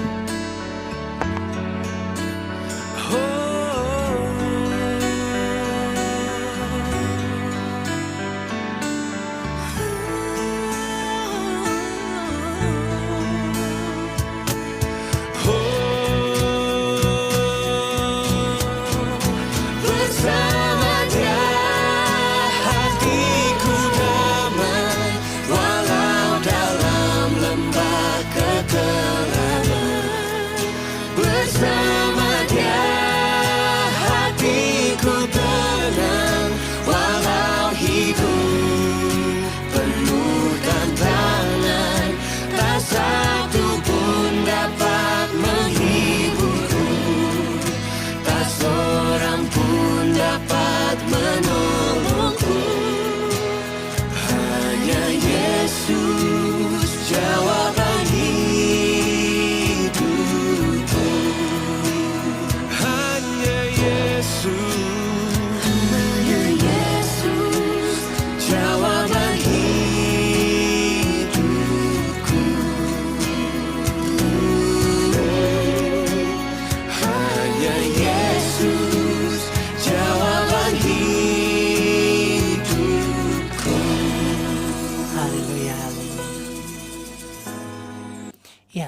Sebelum ke Bunda Beriana, saya mau jawab Xavier dulu ya.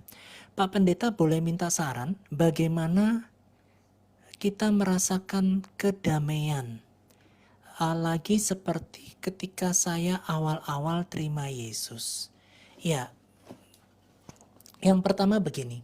Di dalam kitab Amsal, pasal yang pertama ayat yang ke-7. Takut akan Tuhan, permulaan hikmat dan pengetahuan. Ya, yang pertama yang harus dilakukan masuk ke kamar, tutup pintu kamar, berdoa. Tuhan berikan kepadaku hati yang takut akan Tuhan. Itu yang pertama. Yang kedua, setiap pagi, ya, setiap pagi bangun pagi, berlutut berdoa baca Alkitab. Rutinkan itu setiap pagi. Ya, rutinkan setiap pagi. Nah, yang ketiga, mulai belajar melakukan firman Tuhan. Ya, lakukan itu secara rutin. Nanti kamu akan rasakan yang namanya damai. Ya, nanti kamu sudah lakukan 3 hal itu. Dalam perjalanannya, Tuhan akan bawa kamu ke pelayanan. Pelayanan nanti melatih otot-otot rohanimu biar kuat. Seperti itu jawabannya. Minta hati yang takut akan Tuhan. Setiap pagi, bangun berdoa baca Alkitab. Ya, ambil 1-2 lagu penyembahan. Ya, terus minta Tuhan aku buka hatiku. Ya, minta Tuhan bersihkan dirimu. Termasuk segala dosa yang masih tersisa atau manusia lama yang masih tersisa. Yang ketiga, lakukan firman Tuhan. Ya, rutinkan itu, kamu akan rasakan damainya. Ya, silakan Bunda Beliana, ada pertanyaan selanjutnya enggak? Mungkin teman-teman yang lain Koko yang mau bertanya Koko. Oh ya, silakan Bapak Ibu ada yang mau bertanya tentang nabi palsu ini, tentang manisme ini, silakan. Ya, Xavier udah naik ya. Xavier mau masih bertanya, Ya, Xavier? shalom, Pak. Silakan. Shalom, shalom. Shalom, Abangku. shalom semua. Shalom. Oke, boleh saya cerita dulu, Pak? Iya, boleh silakan. Awal mulanya, Pak ya. Iya, saya dari kecil sudah Kristen, sekolah di Kristen. Saya terima Yesus SMA kelas 1, yaitu juga karena dipanggil guru BP kita itu. Tapi saya belum terima Yesus emang, tapi ketika dia menanya apa kamu mau terima Yesus, saya ragu-ragu sebetulnya Pak. Saya cuma ragu-ragu tinggal percaya aja saya. Karena kan kehidupan saya kan, saya sudah merokok, SMP itu saya sudah merokok, sudah bandel lah saya itu. Dia doakan saya, kamu terima Yesus, kamu ucap nama kamu menerima Yesus sebagai juru selamat. Nah dari situ saya masih sekolah kan, sekolahan saya siang ya, jam 2 saya dipanggil guru BP itu. Sekitar udah itu di kelas biasa-biasa aja sih, biasa-biasa aja. Tapi setelah pulang sekolah itu saya nggak ngerti Pak itu saya nggak ngerti. Ada damai, ada nyaman, saya juga nggak ngerti itu kenapa gitu ya. Terlalu dorongan baca Alkitab, puji-pujian,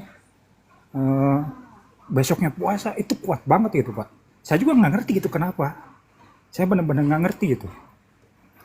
Nah di situ saya jalankan gitu ya. Kan saya rohani banget gitu. Sebulan Pak, cuma sebulan. Saya kan merokok juga berhenti Pak langsung gitu. Saya juga nggak ngerti gitu kenapa bisa merokok langsung berhenti gitu. Nggak ada keinginan sama sekali. Sebulan berjalan. Waktu itu ya ada godaannya. Nah ini Pak, kuncinya di sini. Saya tergoda pengen ngerokok lagi. Saya beri rokok itu. Rokok itu depan saya sebungkus.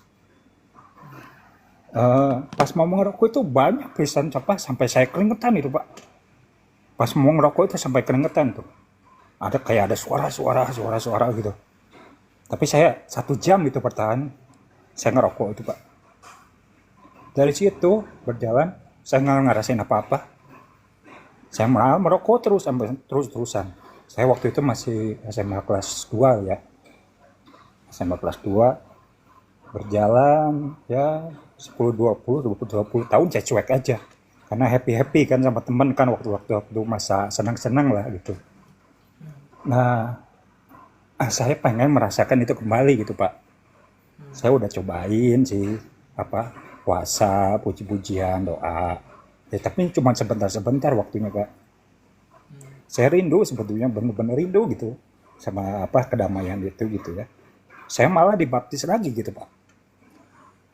Malah dibaptis lagi sampai gitu sampai pengen ngerasain itu gitu. Cuman sampai sekarang pun gitu ya, saya masih ya jatuh bangun dosa gitu ya. Jadi saya sampai sekarang saya bener-bener rindu gitu Pak, bener-bener rindu banget. Sekarang saya masih ngerokok juga, malah ngerokok lagi saya. Ya tekanan hidup juga sih Pak ya, kebetulan kita kan saya berkeluarga juga, anak 3 gitu kan. Ya sekarang saya benar-benar juga rindu lagi gitu.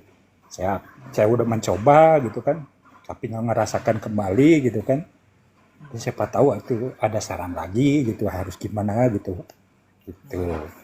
Apa harus saya barengin puasa lagi yang lama gitu, gimana gitu. Ya, gini abangku. Kesaksian yang bagus sebenarnya, tetapi posisinya abang tuh sebenarnya normal. Ya, bang, kita pada saat jatuh cinta sama Tuhan, itu pasti perasaan damai dan sukacita awal-awal kita cinta Tuhan mula-mula seperti itu. Ya, tetapi di dalam perjalanan itu, kita tuh dipengaruhi dengan yang namanya mutan jiwa. Nah, saya mau tanya sama abang, abang lebih enak jalan itu turun atau naik gunung? Turun. Lebih enak turun kan bang? Jalannya santai kan? Nah Tuhan Yesus itu sedang bawa kamu naik ke gunung. Ya betul. Iya. Makin Kita berat, ini ya. enggak, masalahnya bukan beratnya gitu. Kita ini dari -7 kita berdosa, Tuhan itu bawa kita naik. Dari -7, -6, -5, -4, -3 sampai ke titik 0. Setelah itu baru jalan 1, 2, 3, dan 4. Saat kita menjalani dari titik -6 sampai ke titik 0, itu ada perasaan yang namanya kita capek.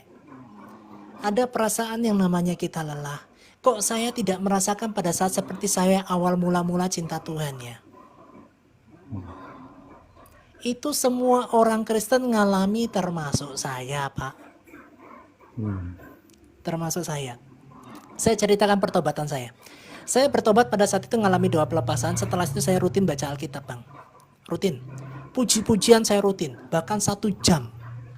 Alkitab 1 hari saya harus 10 pasal. Ya, ternyata Tuhan bawa perubahan dalam hati saya. Sombongnya saya mau dipotong, sakit Pak. Marah-marahnya saya mau dipotong, sakit Pak. Temperamennya saya mau dipotong, sakit ternyata Pak. Ya, saya melihat teman saya yang hidupnya nonton film porno, sama kok seneng. Saya ikut mereka Pak. 18 tahun saya terhilang. Saya tidak mengerti konsep yang saya bicarakan barusan Pak. Ternyata Tuhan mau bawa saya naik ke gunung. Kita di Bali naik ke Gunung Agung 4 jam jalan kaki. Ada rasa capek enggak? Ada rasa berkeringat enggak? Ada. Tetapi setelah kita naik gunung, kita lihat sunrise itu terbit. Itu pemandangan yang sangat spektakuler. Ya, di dalam Mazmur 126 ayat 5 dan 6. Orang yang menabur dengan mencucurkan air mata akan menuai dengan bersorak-sorai. Orang yang berjalan sambil menangis ya akan menuai berkas-berkasnya. Yang Tuhan bawa abang itu naik ke gunung. Cuma gak ngerti. Ternyata Tuhan sedang bawa saya naik. Bang, naik gunung bang, itu capek bang. Capek, pegel ototnya bang. Nah otot-otot rohaninya abang itu juga sama. Tetapi abang memilih sama seperti saya pilih dulu. Kembali ke rokok, ke pornografi, cari wanita. Akhirnya saya terhilang, semakin turun ke bawah.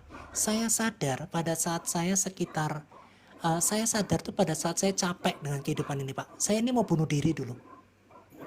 Saya mau bunuh diri bang. Ya, 2 tahun saya pacaran, 2 tahun setelah itu saya menikah, istri saya dipanggil pulang. Baru 2 tahun pernikahan. Anak saya ini nggak tahu ibu biologisnya siapa, nggak tahu. Cuma dengar dari cerita saya. Anak saya yang di sebelah saya ini, dia nggak tahu. Ya, saya akhirnya berdoa sama Tuhan gini, Tuhan, saya baca Alkitab, saya lakukan firman Tuhan. Kalau ada satu janjimu yang meleset, aku mau hidup suka-suka hati, mati mau masuk surga. Tetapi kalau Tuhan yang memenangkan pertandingan ini dalam Alkitab ini saya ikuti, saya serahkan hidup saya sepenuhnya buat Tuhan, saya layani seumur hidup saya. Saya main game Pak, tapi jangan diikutin ya, saya ini kurang ajar sebenarnya. Ya, tapi Tuhan itu baik, saya ikutin. Saya baca Alkitab, itu bukan karena saya cinta Tuhan, enggak. Karena saya pernah dengar, kalau kamu dengarkan firman Tuhan dan lakukan firman Tuhan, kamu membangun Batra di atas batu. Saya bukan cinta Tuhan Bang, belum punya hidup takut akan Tuhan, enggak. Saya mau ngetes ayat itu benar atau enggak. Saya ngetes itu. Saya tes coba. Kok dari situ makin lama saya cinta Tuhan. Nah, apa yang saya sampaikan tadi itu cara yang saya dapat. Ya, Bapak deketin saja sama firman Tuhan. Mau naik gunung suka-sukanya Tuhan wis. Mau dipotong marah-marahnya Bapak suka-sukanya Tuhan wis. Mau dipotong suka rokoknya sama Tuhan, ikut saja. Kok ada masalah ini ndak ngomel, bersyukur aja. Nanti perhatikan Pak, damai yang Bapak terima di awal sama damai yang Bapak terima di akhir itu beda sekali. Saya bisa melayani Tuhan sampai sini itu karena saya nantang Tuhan. Tapi dari situ saya rasakan kebaikan Tuhan itu luar biasa dalam hidup saya. Dari yang mau bunuh diri, Tuhan pakai jadi hambanya. Itu caranya Pak. Ya, jangan terganggu dengan perasaannya Abang. Jangan terganggu dengan mood-moodnya Abang. Kok aku enggak merasakan damai? Enggak. Lakukan saja firman Tuhan. Duduk dalam komunitas yang takut akan Tuhan. Kalau Abang belum punya komunitas, nanti bisa hubungin DM saya. Nanti saya ajak Abang masuk ke dalam komunitas kami di Menara. Tapi kalau misalnya dalam pertengahan ya, saya berhenti ngerokok gitu. Saya udah pernah berhenti merokok setahun udah. Saya udah coba. Saya ngerokok lagi gitu kan. Tapi kan kadang-kadang suka dijudge gitu Pak itu Pak. Kalau pas begitu merokok lagi saya suka dijudge itu. Ada perusahaan, ada berasahan yang ngejudge saya gitu. Saya malu terus terang Pak. Ini saya udah bolak-balik berapa kali. Ini saya malu gitu Pak. Iya. Saya benar-benar malu gitu. Iya, itu kan di mata manusia ya. Bang, Betul. di komunitas kami itu ada orang yang bercerai Bang. Kalau mau kembali ke Alkitab, apa kamu ini? Nggak taat sama firman Tuhan. Kalau nggak taat sama firman Tuhan dosa, hukumannya apa neraka? Enggak Pak. Kami terima kok orang yang bercerai di komunitas kami. Kami hakimi enggak. Kami suruh dia dekat dengan Tuhan. Karena firman Tuhan cuma berkata gini, kamu adalah ranting yang nempel sama pokok anggur. Bagian kami membawa Abang nempel sama pokok anggur yang benar. Nanti Abang berbuah. Masa lalumu, perceraian hidupmu saya enggak mau ngurus.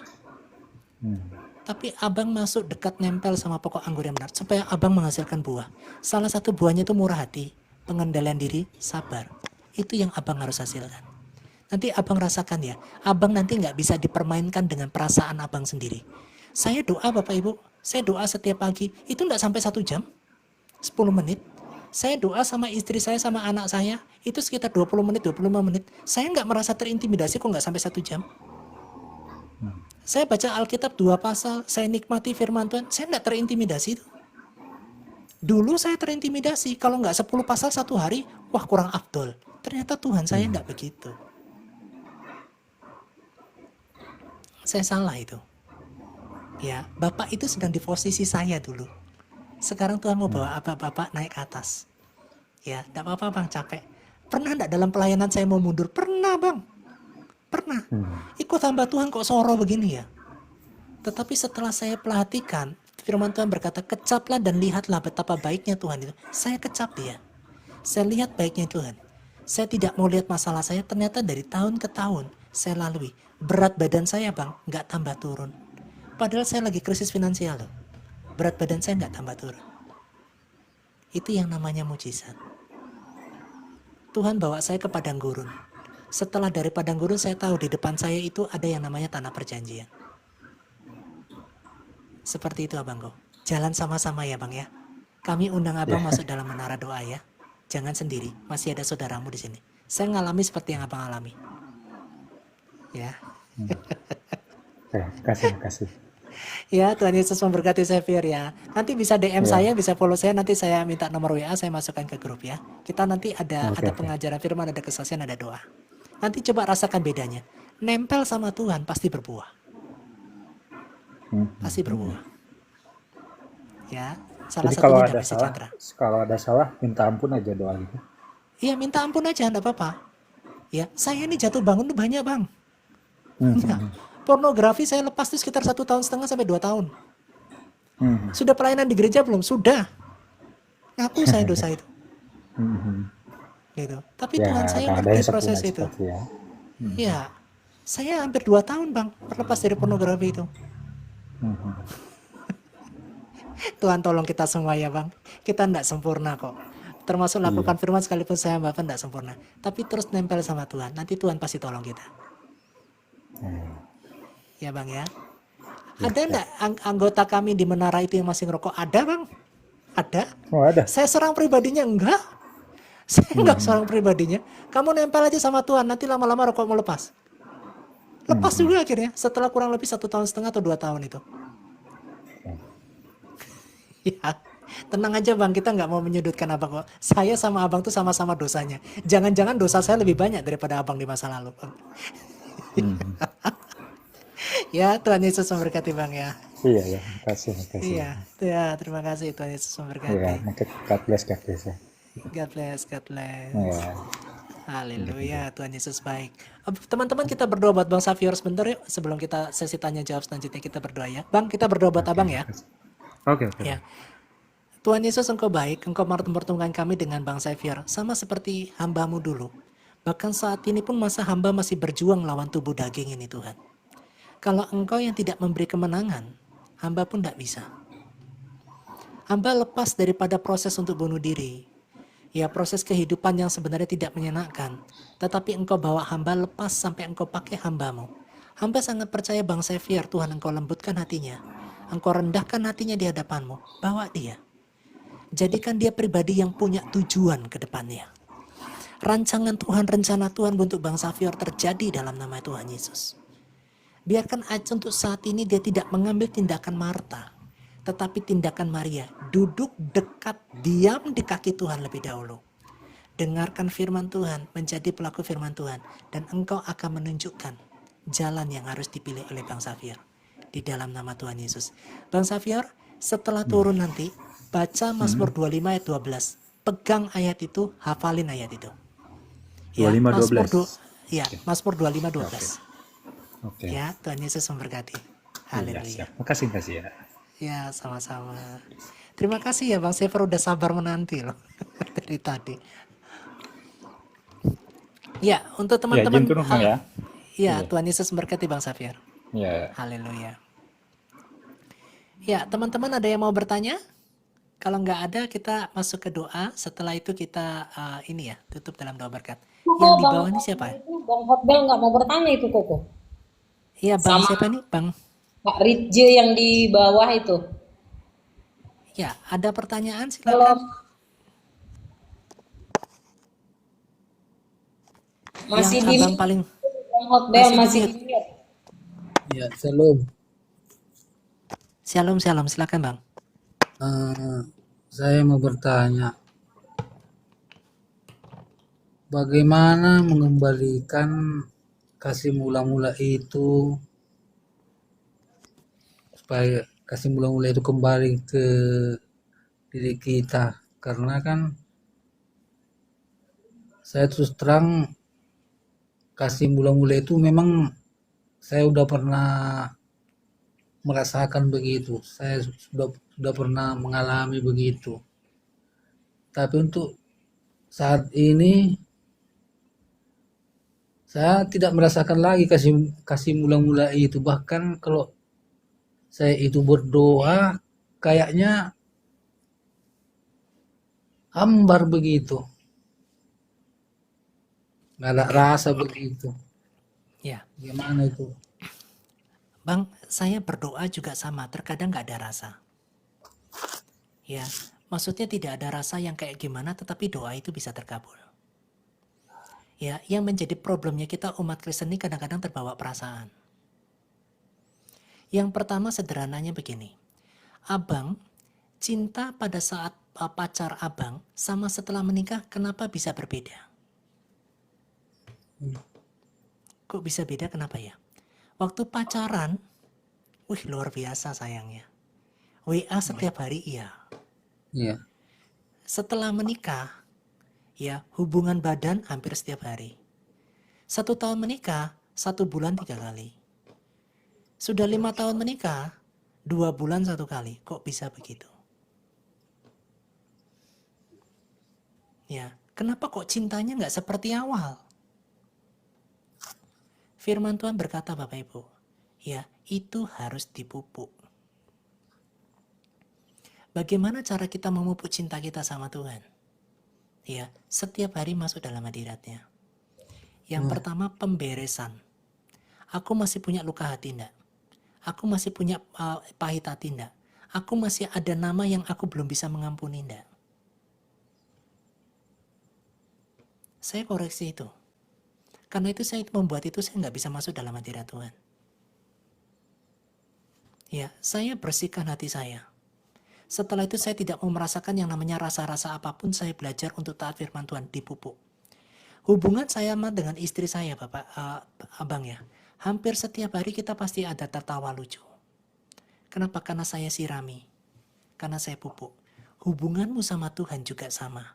Bagaimana caranya? Baca kitab suci, doa tiap hari, doa tiap hari, doa tiap hari. Baca kitab suci, doa tiap hari kalau mau tumbuh. Ya, setelah itu poin yang ketiga, Pak. Apapun yang Abang rasakan, ya jangan ngomel. Kenapa orang Israel itu gagal masuk ke dalam tanah perjanjian? Kenapa kok dia nggak cinta Tuhan? Karena bersungut-sungut. Kenapa kok Yosua bisa masuk ke tanah perjanjian? Kenapa? Taat, setia, dan bersyukur. Kejadian tidak enak pun bersyukur. Ya, itulah yang namanya korban pujian. Saat kamu di posisi difitnah, kamu korban pujian. Perhatikan ya. Abang lakukan itu. Nanti abang rasakan. Cinta Tuhan, kasih Tuhan itu di luar akalmu, Bang. Ya, saya tunjukkan satu ayat ini. 1 Korintus di pasal 2 ayat yang ke-9. Sebentar ya. 1 Korintus 2 ayat 9. Iya, Abang bisa bacakan 1 Korintus pasal 2 ayat yang 9. Mohon maaf, laptop saya sudah saya matikan soalnya. 1 Korintus pasal yang kedua ayat yang ke-9. Tolong kok. Alkitabnya kecil kali tulisan nggak bisa. Iya, enggak bisa juga ya. Sebentar saya cari di sini ya, sebentar. 1 Korintus berapa tadi, Pak? 2. 1 Korintus 2 ayat 9. Ayat 4. 9.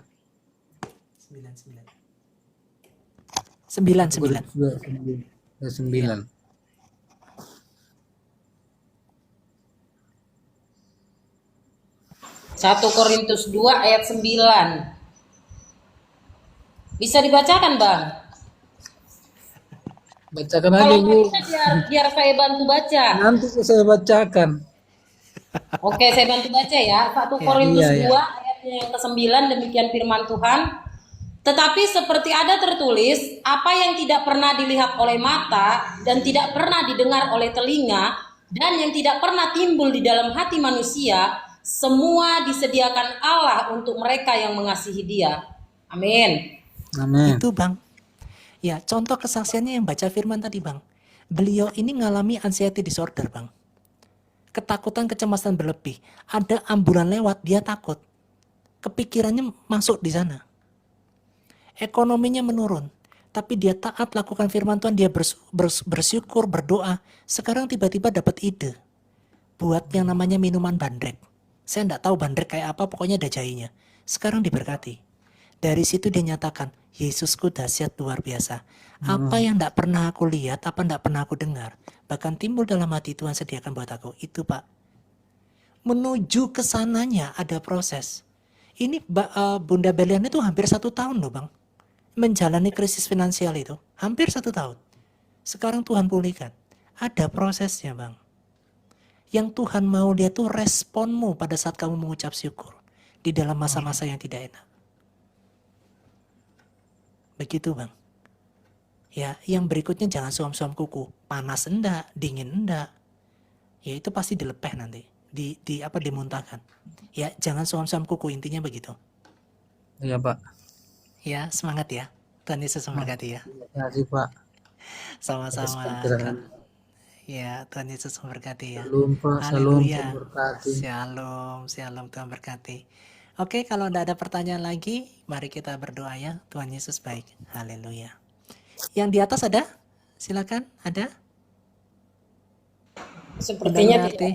Sudah ada, nggak ada ya? Oke, pas 2 Winarti, jam lagi. Kak Winarti, kayaknya. Bunda Mia, Kalau beliau-beliau ini sudah pinter, jadi tidak bertanya lagi. Nanti di menara kayaknya. Iya. Oke, kita berdoa ya. Haleluya. Tuhan Yesus baik. Tuhan Yesus, Engkau dahsyat dalam kehidupan kami. Oh, sorry, ada yang naik satu lagi. Oke. Sebentar. Shalom Kak Emima, adakah yang mau ditanya Kak? Minta naik. Shalom Kak Yemima, ada yang mau ditanya Kak? Ya, Sebenarnya silakan. aku tadi dengerin firmannya nggak ini sih, maksudnya nggak dari awal gitu kan, dengerinnya Oke. putus-putus gitu kan. Tapi Oh, menarik sorry. sih tadi gitu kan tentang nabi palsu ya. Iya. Ya, ya mungkin aku nggak ada pertanyaan sih sampai saat ini sih. Atau ada beban doa yang mau kita doakan sekalian, Kak Yemima?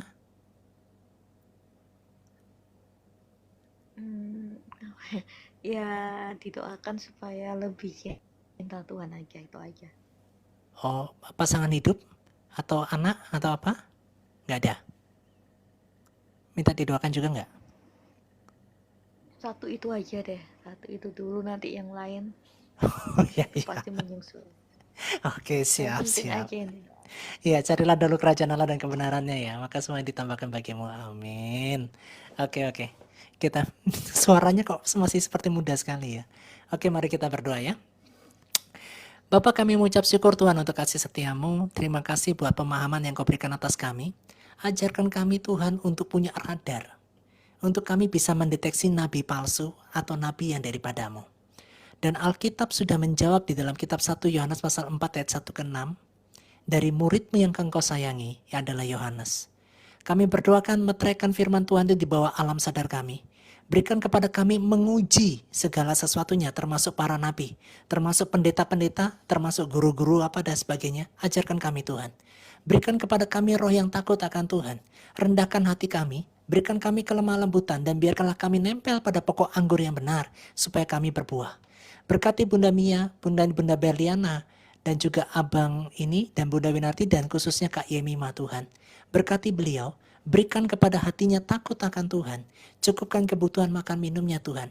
Dan apapun yang dia rindukan dan apa yang dia harapkan, Tuhan yang memprosesnya. Berkati keluarganya, berkati keluarga besarnya bersama dengan saudara-saudaranya, diberkati ekonominya Tuhan. Dan berikanlah yang terbaik kepada anak ini, supaya Kak Yemima ini semakin cinta Engkau, melakukan firman-Mu, bahkan jadi berkat bagi banyak orang. Percayakan kepadanya sebuah pelayanan yang Tuhan mau percayakan dalam kehidupannya. Bahkan latih anakmu ini Tuhan, menjadi tentara-tentara Kristus di masa-masa yang akan mendatang. Tuhan Yesus memberkati. Mari Bapak Ibu angkat kedua tanganmu dan terimalah berkat Tuhan. Tuhan memberkatimu serta melindungimu. Tuhan menyinarimu dengan wajah-Nya, beri kasih karunia, hadapkan wajah-Nya dan beri damai sejahtera. Amin. Demi nama Bapa dan Putra dan Roh Kudus yang memberkatimu dari sekarang sampai selama-lamanya. Tuhan Yesus memberkati kita semua. Tuhan berkati juga Bunda Wulan ya. Haleluya. Amin. God bless you. Silakan Bunda Beriana. Terima kasih Koko, Tuhan berkati. Kak Ulan, nanti di menara doa didoakan ya supaya makin melekat sama Tuhan. Amin. Tuhan berkati Koko. Shalom semuanya, God bless. Ya, Tuhan berkati semuanya ya. Kita turun bareng-bareng ya. Biar nggak jatuh ke rawa-rawa, katanya Bunda Lydia gitu. God bless you.